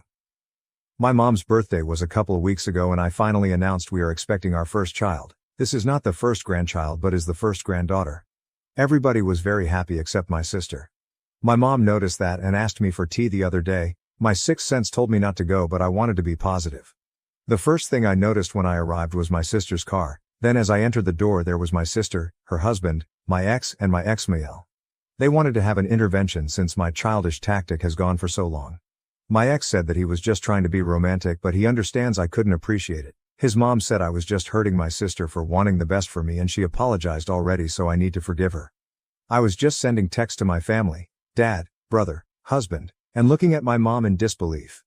My Bill had the balls to tell me I was a hurtful person and I need to learn how to act like an adult since I'm having a baby now. Then my mom began reading a letter about how hurt she was that her daughters weren't close, how my sister was wrong but she was well intended, etc. Then my sister read her letter and began crying and telling me basically another version of what the rest did. I said nothing to anybody, just sat there until my brother arrived. He was angry beyond anything I've ever seen before. He grabbed my stuff and told them all he was really disappointed and disgusted. We went outside and sat in his car until my dad and husband arrived. By then I was just sobbing and he kept saying sorry. I am unsure what happened there, but I sent everybody, except mom, an email with my lawyer's number info attached and stated I don't wish to be contacted by any of them ever again, and if they do I will go to the police. Nobody has contacted me, but I know from my dad my mom and sister are hysterical. They told him they hope to repair things and for my sister to be able to be in my baby's life, maybe possibly being a godmother. My dad is staying with my brother at the moment. They support me but some others in the family don't. I've even had mutual friends call me since they are worried about my sister's well-being and asking me what happened since she is now going by the narrative that my husband is keeping me away from my family. I hate having my business in public, but I did go the public route and posted a long FB post about everything that happened. Sister, Bill and ex are being dragged, which even if it wasn't 100% intended I feel is deserved. Now, my mom has been inconsolable, which does make me feel bad but not as bad as she made me feel with her little intervention. I agreed to have a talk with her a couple of days ago and laid the ground rules for any possible future interaction, including therapy, family therapy, clear boundaries, no sharing information about me with my sister, and separate holidays. Most important, if she ever pulls anything like this again she will for sure be cut off. She feels this is too much but is willing to do it. She thought it meant immediate access to baby news and it is all solved, but I told her it is a process and she needs to prove she has improved. My dad and brother refuse to talk to my sister and they keep apologizing for not stopping it earlier. We've forgiven them since they were able to move on and grow. My husband supports whatever I decide, but my MIL is unsure cutting my mom's access to her granddaughter is the way to go, but says it is ultimately my decision. I am torn about what to do with my mom. Relevant comments. Commenter: what is their logic? Like, now that you're pregnant, you should stop playing make-believe with your husband and realize your happiness ever after is with your ex. What about your baby? Your ex and his family are gonna accept her. OP, my sister claims she is not trying to get us together anymore, but that I can't take away her chance to be an aunt. She says I'm a bad sister for being close with my SILs, who are amazing people. I obviously don't believe her. My issue is what to do with my mom. Commenter: she couldn't be your best friend without you dating your ex. OP, I wish I could tell you, but I have no idea what her thought process is. My husband has the theory she is just mentally unwell. The ex: the most ridiculous and scary thing is he still has the mixtapes, CDs, I made him when we were dating. Those things are about 20 years old and he still holds on to them. Commenter: I'm kind of surprised your stalker ex, and yes I will call him that, is still in your brother's life. That said, hold firm with your mother. No timelines. She has to show she can stick to your rules. Sister needs to live with the consequences of her actions.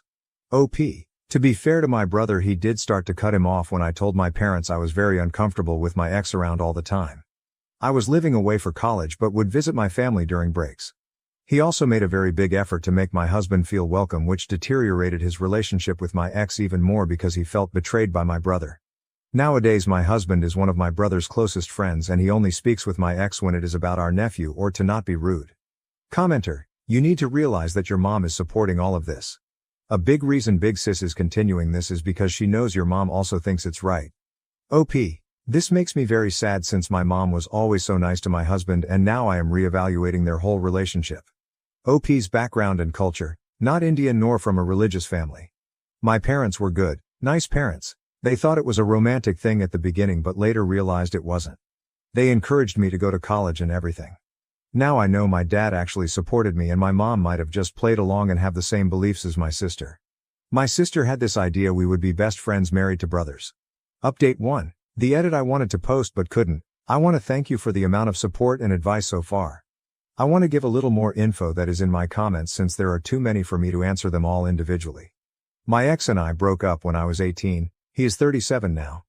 The reason for our breakup was that I didn't want to get married or engaged. My sister's insistence comes from the fixation of wanting the both of us to marry brothers and being best friends. My mom has always been so nice to my husband, but I am beginning to think it was all a facade, which makes me very sad. My ex has been with people since the breakup. He also has 2 kids with an ex, but he's never been married.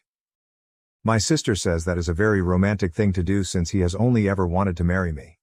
I should also mention his obsessive behavior is not only with me. I know from the grapevine he was very similar with the mother of his children, but now he is refocusing on me because my sister is encouraging it since she needs his help on getting back in my good graces so she can be a good aunt. My brother did start to cut him off when I told my parents I was very uncomfortable with my ex around all the time. I was living away for college but would visit my family during breaks. He also made a very big effort to make my husband feel welcome, which deteriorated his relationship with my ex even more because he felt betrayed by my brother. Nowadays my husband is one of my brother's closest friends and he only speak with my ex when it is about our nephew, sister's son, or to not be rude. Both my parents seem to be supportive of me not wanting to be around my ex so much, but I guess only my dad was in agreement. On the day of the tea party my mom told him she was making me my favorite tea and sweets, but he couldn't stay since we would have quality time together. My dad left to go hang with my uncle since he thought it was a nice sentiment from my mom. He's very pissed off. My husband tried very hard with my sister when they met, but now he just ignores her and believes she is mentally unwell. We don't know if she is or not, still there is no excuse for how she behaves. They invited the ex and his mom because they thought it would be good for me to face the root of my issues with my sister, or at least their official version.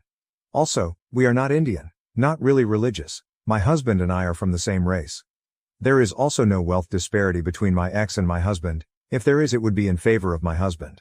Lastly, my CLs, both my brother's wife and husband's sisters, are enraged about the situation. My husband and his sisters will be talking with their mom about her comment. My brother and his wife are considering going NC with my mom permanently. In the meanwhile they will not allow her to see my nephews for a bit.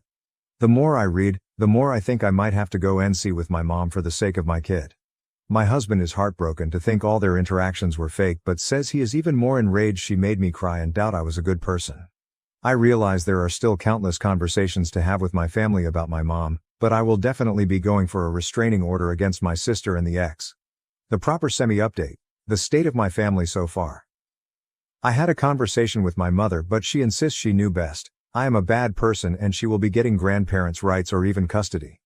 I don't know what she said, but I still panicked, so we sent her a letter about it. My dad moved out definitely. He told her that he could not sign on to her terrorizing his kid.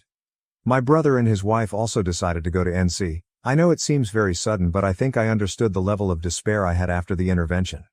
My husband told them afterward they had to think very well about what they appreciated and to be kind and receptive to everything, but would not raise a kid on a toxic environment. Reason 3271637 Why I love my husband. My husband is very heartbroken about my mom and her fakeness. He says she will never get anything from him. That is as much as revenge goes here. My husband and sisters talked to my MIL about her comment and made her understand why it was very out of it, as many of you assumed she is a very loving mom, from a loving family. My dad and brother keep apologizing for any role they played in this. My dad can't believe it went to this point. He says it is still surreal for him. Regardless, they support me no matter what and say they are willing to help me fight whatever ridiculous fight my mom or sister put up. Update 2. I want to thank the lovely messages and encouraging words. I decided to post it here so it wouldn't be deleted like the original was. Things are great and horrible at the same time, but I'm trying to remain positive about everything. My brother and his wife sat my nephews down and explained that grandma was ill and tried to hurt Auntie Diamond and the little cousin. They explained grandma would not be part of their lives anymore, but that doesn't mean she doesn't love them. It was really hard, but the kids are smart. They were also told another aunt is no longer in their life, but they don't care because they dislike her. Not because of me alone, simply because she is not exactly great with them either. My mom lost it when she was informed and started claiming she had rights and she will get to see her grandchildren. My dad is looking for a permanent place but will stay with us until January, mainly due to my brother's MIL coming to visit and us having the space. He is really sad. Has called divorce lawyers already, moved bank stuff, etc. He has been getting countless emails, messages and calls from my mom, but he doesn't reply to anything. The lawyer told him to not block her right now. He considered maybe forgiving her, but I got a huge spike in my blood pressure a couple days after my last post here, because she decided to come to my place with my sister. My sister had never been to my home. My mom knew I didn't want her there, but I guess that doesn't matter anymore. The cleaning lady let them in since she knows my mom, and I haven't had the time to inform her she was not allowed to come in anymore. I was just coming from some errands and I saw the car. This time I didn't get in. I called all of my relatives, and my husband's sister was the one closer to me. She confronted them and told them either they leave or I call the police on them for trespassing. They left and I started feeling bad. We went to the doctor and they told me all the excitement was not good and I need to start relaxing or it would hurt the baby. My dad went home with my brother, uncle and my husband and took every single thing he could think of. My husband says my sister was there too and she kept screaming at him that he destroyed her family. My dad told my mom and sister they almost killed the baby and he also doesn't want to talk to any of them again. My sister kept sending messages to my brother, begging for help, but it did not happen. I am devastated and very sad for my nephew since he is losing so much of his family because his mother has some wacky ideas, but it is what it is. As per the custody and grandparent rights my mom wants to throw around so much, my lawyer sent her a letter stating she caused harm to my health and the baby, and if she keeps harassing me it will become an official legal matter. My brother also sent her a letter accusing her of harassing me. Both, mom and sister, have refused to go to therapy. They might be mentally ill, but with all of this coming to light it is obvious they have been in agreement for a long time. I will focus on spending the holidays with my family, being healthy and going to therapy. Update 3. Hi, I've received some requests for an update and had a little time, so decided it could be a good fit. I want to thank you from the bottom of my heart from your comments, messages and every advice, because I feel we owe you for being even more paranoid than we were being. A couple people asked me what method we used to know the gender of the baby. I announced it after 20 weeks. The reason for waiting so long is we have experienced a loss in the past, which we were preparing to announce when it happened, and we wanted to be sure and have a safe feeling about the announcement. Also, we were naive enough to think it would be special for my mom. And you were right. After posting I handed it to my husband and he read your messages, comments, and advice for some days.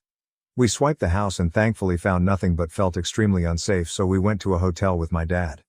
But then we realized there was a tracker on my fur baby's vest. He is a very small dog and gets cold a lot, so he has a funny vest. Never in a million years would I have thought of looking there, but we discovered the tracker when my dad walked him around the hotel area and my sister came and asked him about me and reconciliation. I was really upset, so we decided to move. Thankfully we can afford it.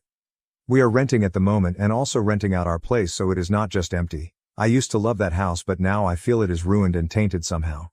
Sadly, my parents' house feels the same, and not only for me. We all, brother, husband, dad, and even my husband's family, changed our numbers, got new electronics and notified employers, friends and police.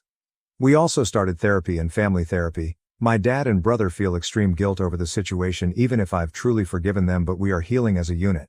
My sister and mom insist they are not wrong and they don't need therapy. My dad made a new will in which my sister's son gets a trust fund and some inheritance, but my sister gets a token amount. He is truly done with her. I was feeling bad for her, but I decided to focus my energy on my baby. She is here and we are blessed. It is not the experience I thought of since my mom is not around me anymore, but so many friends and family members have truly surprised us. By the end we were so paranoid we started testing some people we were unsure of, telling them I was going into labor. It worked like a charm. We discovered who was still feeding info to my mom and sister and cut them out. The rest understood when we explained the reasoning. My ex, whom my friends now call Bates, went around saying the baby was his cause. We've been having a torrid affair due to my undying love for him. Nobody believes him anymore, but it made my husband contact Bates's employer and tell him about all the craziness. Long story short, he was put on a suspension pending internal reviewing. I am almost positive he will be fired since they have asked us for more and more info and they seem really apologetic. My mom has tried to find us, but all the people that know of our location have gone NC with her. My dad's lawyer sent her a letter stating that due to her instability all correspondence will be through lawyers now. It has been us and my dad because I felt so bad for him being alone. He has promised he will be fine and nothing is my fault, but I still feel awful. He has been the best babysitter, feeder, diaper changer in the universe. My nephews are loving as always, and my dad even got a visit with my sister's son. It came about because she kept making videos threatening to hurt herself if my husband didn't stop alienating her family, So my dad emailed her about seeing her son and told her he would call the police about her threats, so that seems to have stopped it. Lastly, someone brought up Bates's false hope. It can't be further from the truth. I spent years uncomfortable because I thought he would move on. Then after I spoke up and then met my husband, I spent such a long time fighting my sister about it. I had a very long engagement, which is why I married after my sister. I still love my mom and sister, but I choose a healthy life for me and my family over that love. I have discovered a lot of loyalty, love and compassion through this whole thing. As strange as it may seem, I feel lucky it all exploded. Hopefully it is not much of a ramble. Big hugs from me. Update 4. We officially moved into a new house, with my dad moving into the guest house. We had many discussions both in and outside therapy, and we decided that while it would be good for him to be with us, we all still need our space. We are still renting out the old place and will be deciding what to do later. My dad has the grandchildren all together about 3 times a week now. He still has to see my sister's kid separately since she refused to let him take the kid unless she knew where he lived, which to be fair is a normal thing, but considering she is crazy, we don't want her close. My mom complained to the lawyers about how unfair it is. My dad still gets to see all grandchildren, but there is nothing she can do about it. About a month ago, my dad told me he had a confession and my stomach started hurting. Dear reader, he pays for my nephew's, sister's kids' schooling and babysitting, which is why she still allows him to see him. He felt so guilty for hiding it and didn't want to keep secrets. I assured him it was nothing wrong and to please don't feel bad. On Mother's Day, my dad got an email with a link to an Instagram account in which they made a sad video about my mom and how most of her family has abandoned her and how much of a saint my sister is for being there for her. It was really pathetic and enraged me, but I just sent it to the lawyer. Dad officially filed for divorce in May and the process is still ongoing. My mom insists he is wrong, but my dad said he'd rather drink bleach than go back to her, so I think that is final. My brother and husband took my dad out for Father's Day and had a blast. My sister posted many things that day, but they managed to block my dad from even learning about it because we wanted him to enjoy it. They also did a camping trip with the kids, aka went to a hotel, got a suite and put a tent in the middle area for the kids and a little tippy for the baby. Honestly, having a baby is one of the best things that have happened to me, and seeing my husband being the amazing father I knew he would be makes me so happy. It is tiring, but we have so much support. I feel grateful beyond anything because I have my rocks on my side. My SILs and I now get to have a little calendar on sharing things. All the kids get to do things that are age appropriate, and if they want to.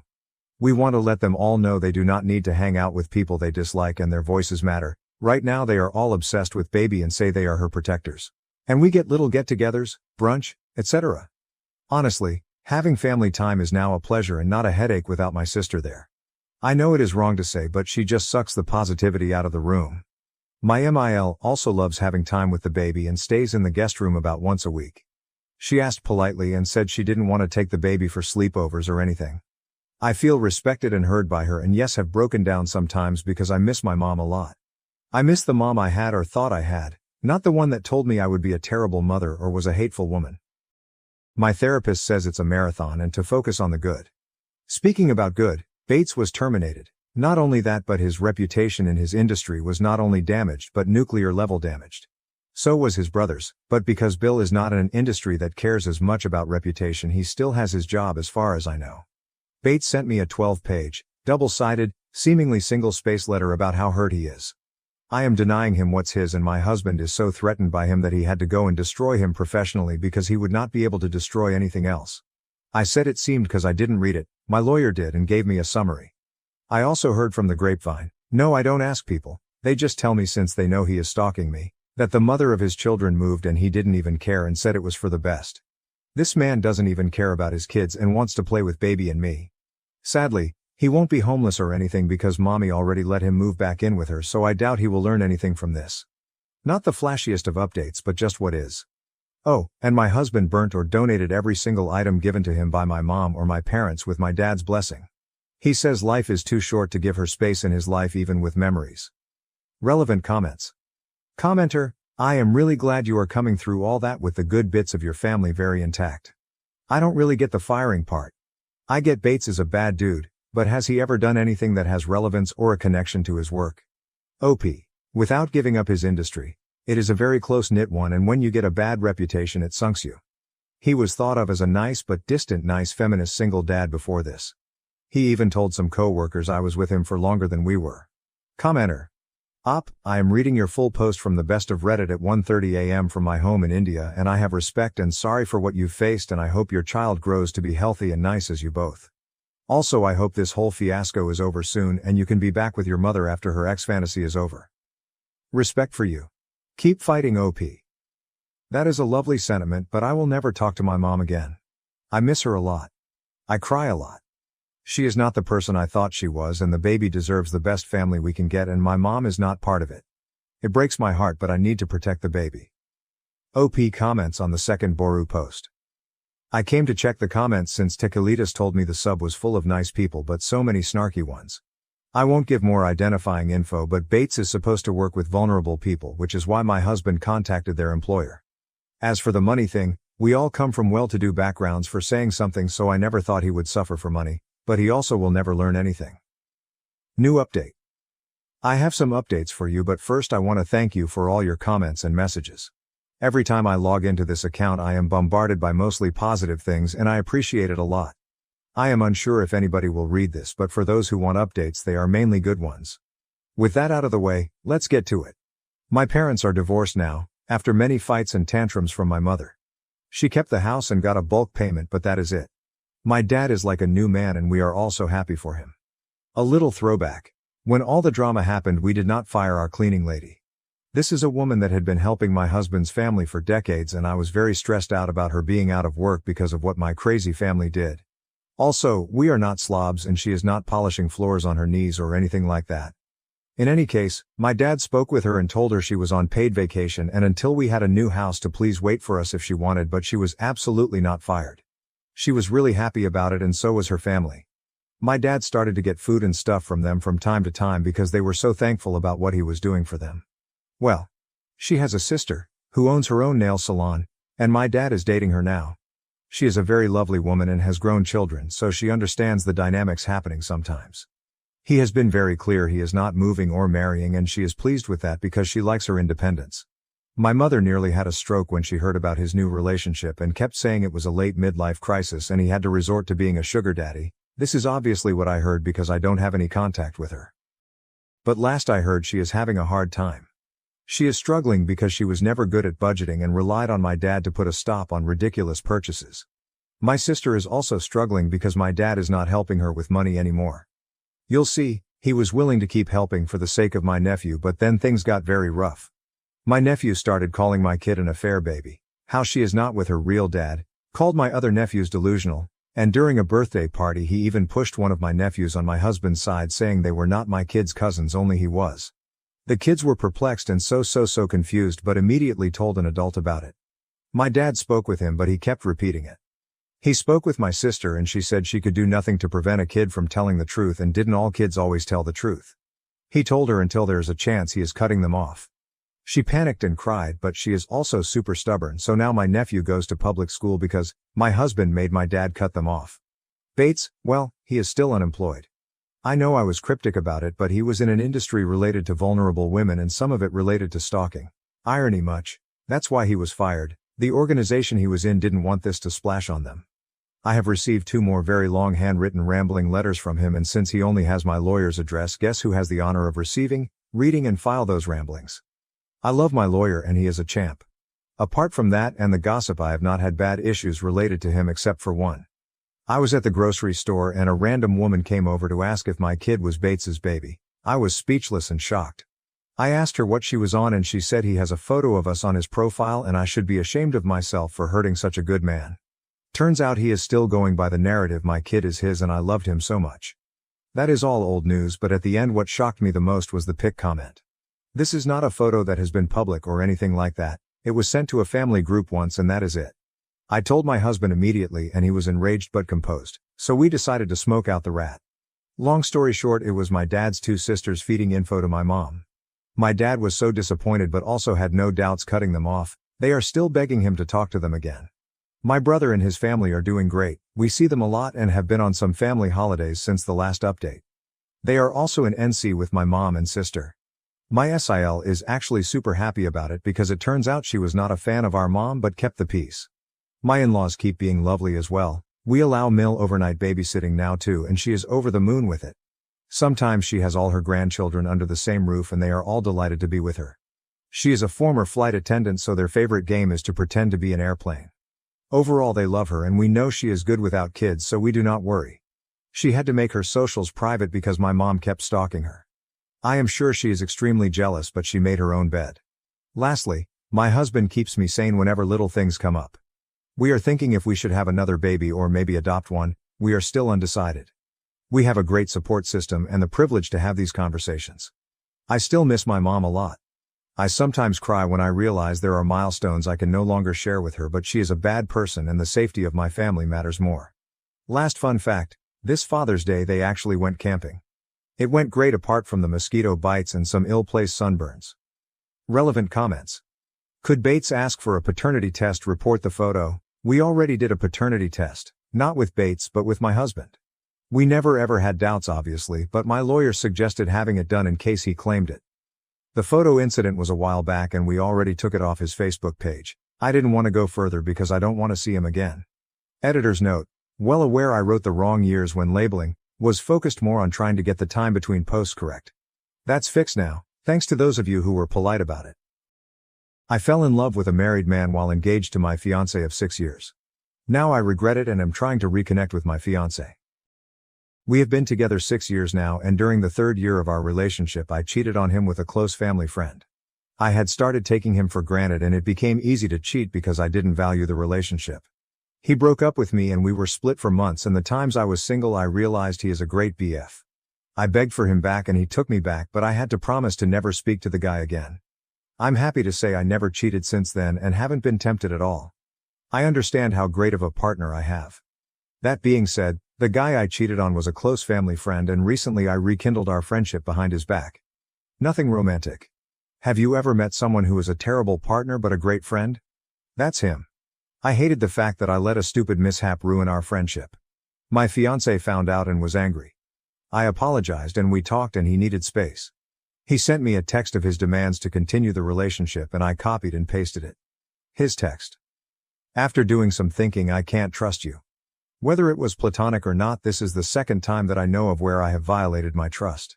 The hardest part isn't this, but now I have to wonder how many times have you violated my trust or done something behind my back that I just don't know about. You claim this is it, but how can I believe you? I love you and want to work on this relationship, but it's going to require a lot from you. We are postponing our wedding indefinitely.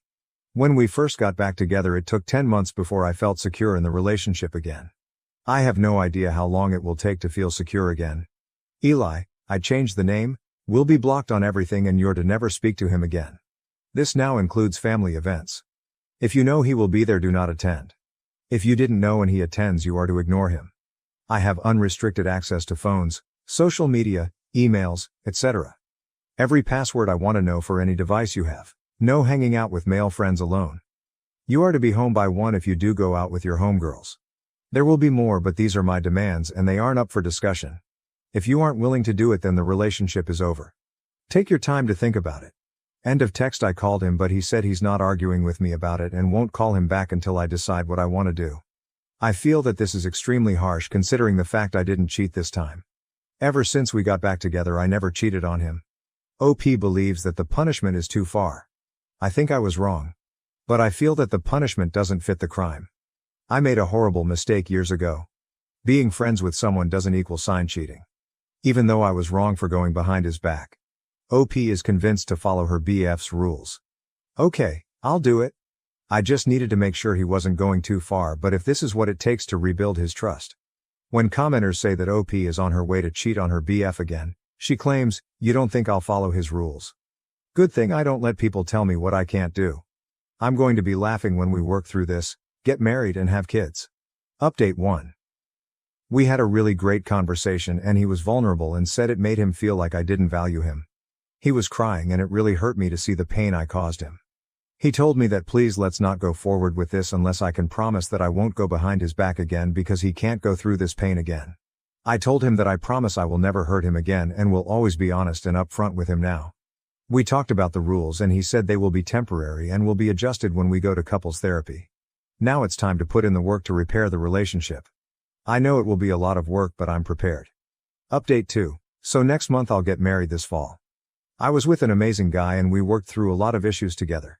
I thought I loved him and I think I still do, but not in love with him. About 3 months ago at my job, we got a new coworker who is very handsome and extremely attractive. I mean, I have never been so physically attracted to someone in my life. We started to deepen our friendship, but romantic feelings came. I repressed mine, but to my surprise he confessed his feelings to me as well. I told him we gotta think about our spouses, but our feelings continue to grow. He told me he stopped being affectionate with his wife because he feels like he is cheating on me when he does that. He only wants to be affectionate with me. I've started doing the same thing and haven't been intimate with my partner. The big thing is a lot of people will be hurt when this comes out. He can't divorce his wife right away because of finances, but he will as soon as possible. I have to call off the wedding, but I really don't want to hurt my current fiancée. When asked about her previous infidelity, OP says, I have cheated before and I'm starting to realize it's because I didn't understand being in love. With the guy I'm seeing, we both aren't romantic with our current partners. I don't want to be with anyone but him. Also, he's going to divorce his wife. We have a plan for when his finances get straight. How is she justifying this affair? This is completely different. The first time I cheated was because I was selfish. This time it was because I fell in love with someone else. I didn't choose this. No one picks who they love. This whole experience has taught me how complex love is and that I've never been in love before. This is so hard on OP. That's not fair. I didn't want any of this to happen. It breaks my heart that I'm going to have to call off the wedding, but he's a great guy and I'm certain he will find someone else. I wish I loved him or didn't fall in love with someone else. Because life is more complicated than that. I don't want to hurt him and have been thinking, oh, the best way to tell him. You guys act like this doesn't hurt for me too. You guys are not being understanding or empathetic. When commenters tell OP she's gullible about the married guy, she keeps emphasizing, I'm going to tell my fiancé. But we can't tell the other guy's wife yet. He's trying to get his finances in order first. Update 3, I took everyone's advice and decided to end things with my fiancé. This was the hardest thing I had to do in my life. I know you guys think I'm a terrible person, but this is an unimaginable situation to find yourself in. I want everyone to know how much this hurts. I really wish I didn't fall in love with someone else. I wish I could make myself fall in love with my fiancé, but I can't. It took me so long to accept this. I hope you guys can understand that I can't convey this enough, that I care about my ex-fiancé. I know this will be best for both of us, even though it's hard right now. When asked if OOP told her ex-fiancé the truth, she says, I didn't lie. I told him the truth, that I fell in love with someone else. I told him I still care about him. I keep telling you all that I care about him and would never use him as backup. He's a great guy and there's a woman out there who will love him and be lucky to have him. There's no reason we both can't be happy. When commenters tell OOP that there is no way the married man is going to leave his wife for her, she says, he is going to divorce his wife.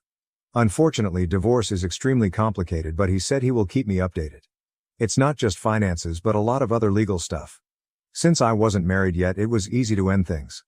For him it's a lot more complicated than that. When commenters continue to call OOP gullible, she says, no, I was very clear in our conversation today that I want this figured out by the end of the year. That's plenty of time for him to figure out finances and legal stuff. That way by 2025 we can just focus on each other. Update 4. I realize I treated my fiancé horrible and received my karma. My coworker and his wife are getting a divorce because she found out he was cheating with multiple women. Plural, he's a disgusting animal. He lied to me and others pretending that we were the only ones. I ended things with him. I'm glad he's been exposed. Now, regarding my ex-fiancé, I've taken the time to reflect and realize he's actually my true love. I hate that I hurt him.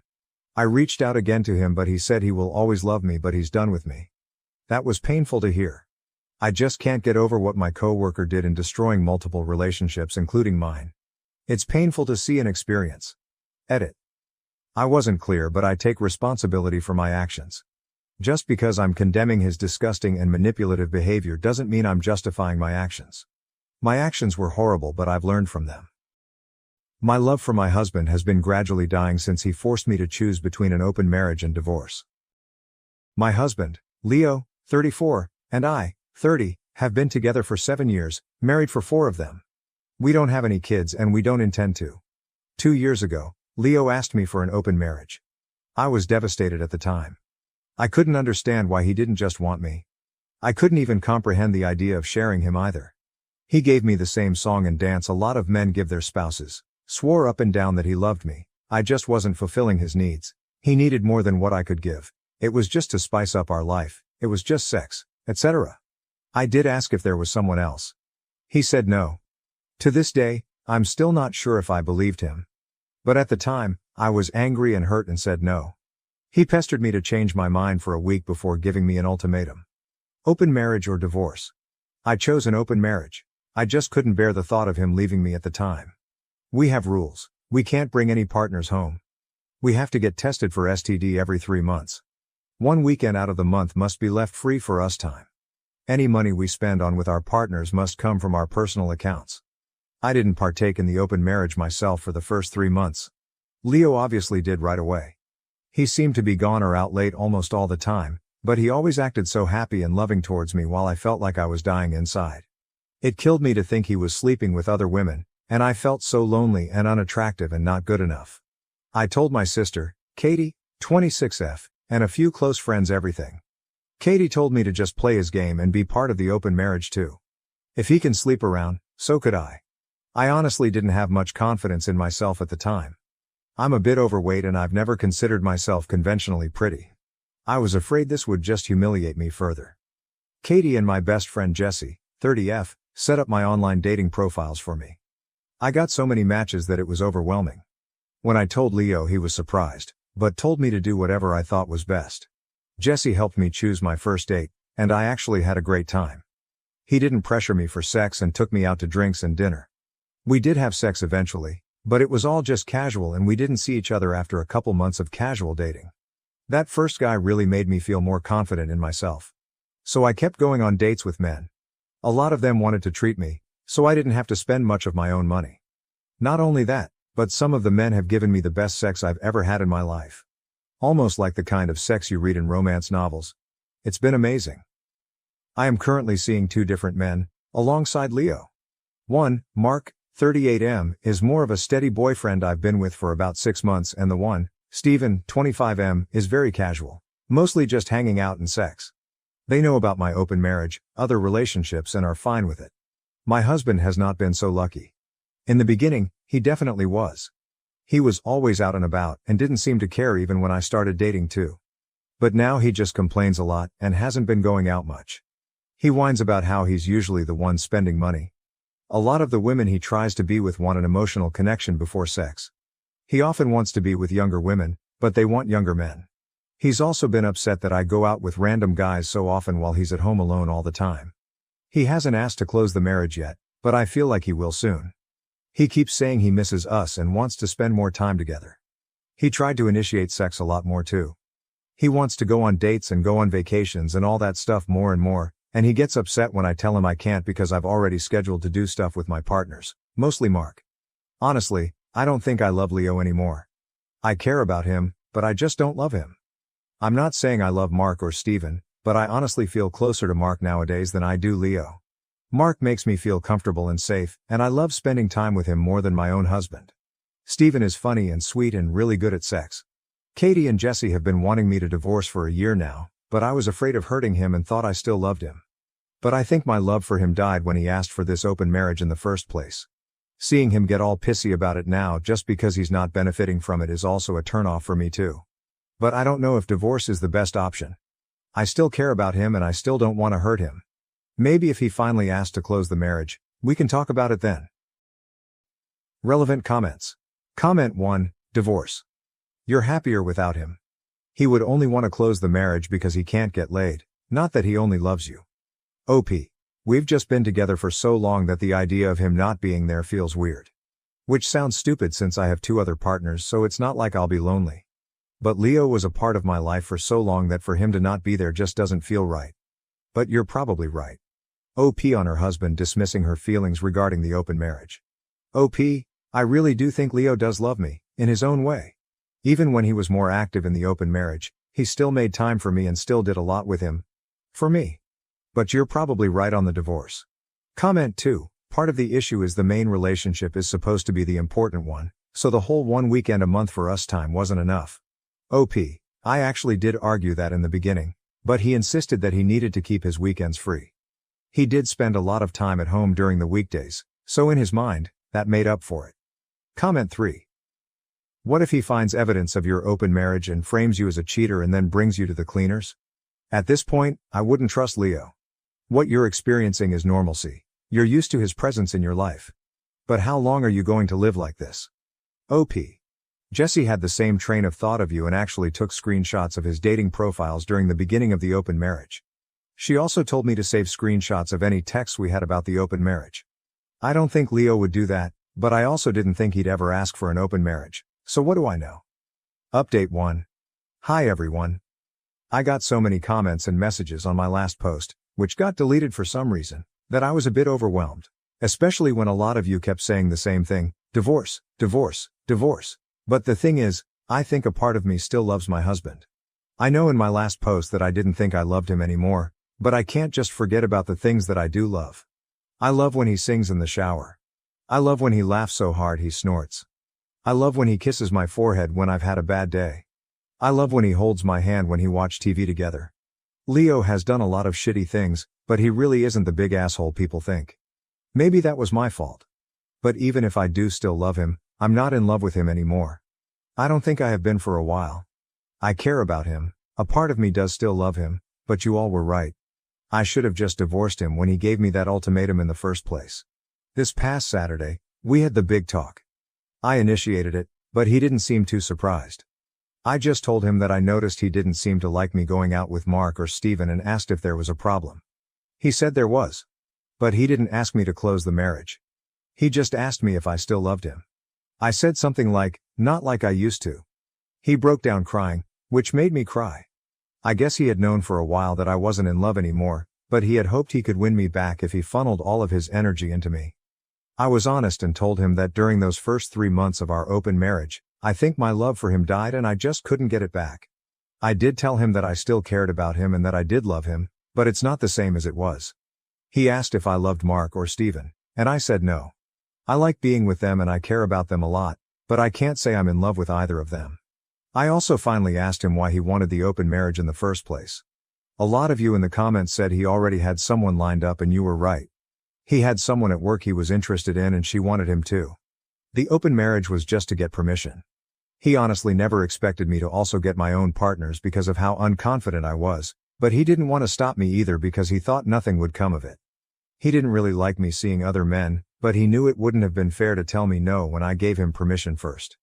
I guess Mark and Steven made him insecure because I was spending so much time with them on a regular basis. The open marriage was just sex on the side for him.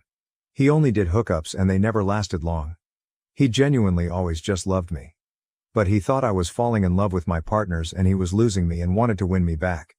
We cried a lot and talked a lot. We've decided to get a divorce. Since the house is in his name, I'm going to move out and live with Katie for a while. He told me I didn't have to and I could stay until the divorce was finalized, but I just can't. It's too hard to even look at him sometimes. I don't know how I feel, to be honest. I thought I would be relieved or sad, but I'm just tired. I wish I could have been like you all wanted me to be, clapping back or being sarcastic and snarky or rubbing it in his face, but I don't feel like I've won anything. I just feel lost. Relevant comments. Comment 1. I'm wondering if maybe the other woman ended it so now he was back to what he was comfortable with, his wife. He went and had his fun and when that died out, he was not left with a wife waiting for him at home. OP, he and his coworker were only sleeping together for maybe a month. She fulfilled his kinks that I never liked indulging in. That's why he was with most of his partners, because I wasn't interested in his kinks. Comment 2, he stepped out of this marriage first and tried to have his cake and eat it too. The thing with open marriages is that you can never count on how emotions will change. Sex is a very intimate action and many people will develop emotional connections, those connections come at a price. He placed a bet and he lost. At least he's man enough to acknowledge it and own up to it. There is no easy answer. OP, I wish you healing OP. Thank you. Leo just thought the open marriage would be a way for him to get all of his kinks he couldn't do with me, because I wasn't into it. He knew how unconfident I was, which wasn't because of him. A lot of people seem to think that he eroded my self-esteem but he didn't. We can thank my mother for that, but that's a whole other can of worms, so he never expected me to partake in the open marriage either. Comment 3, so he never expected me to partake in the open marriage either. So basically while he asked for a mutually open marriage he expected it to be only his side open and then got hurt that reality didn't meet his expectations. OP, Leo admitted that he did only expect his side to be open. He was never going to stop me from opening my side, but like I said, he didn't think I would. TBH, I don't think I would have either if it wasn't for Jesse and Katie pushing me and making profiles for me.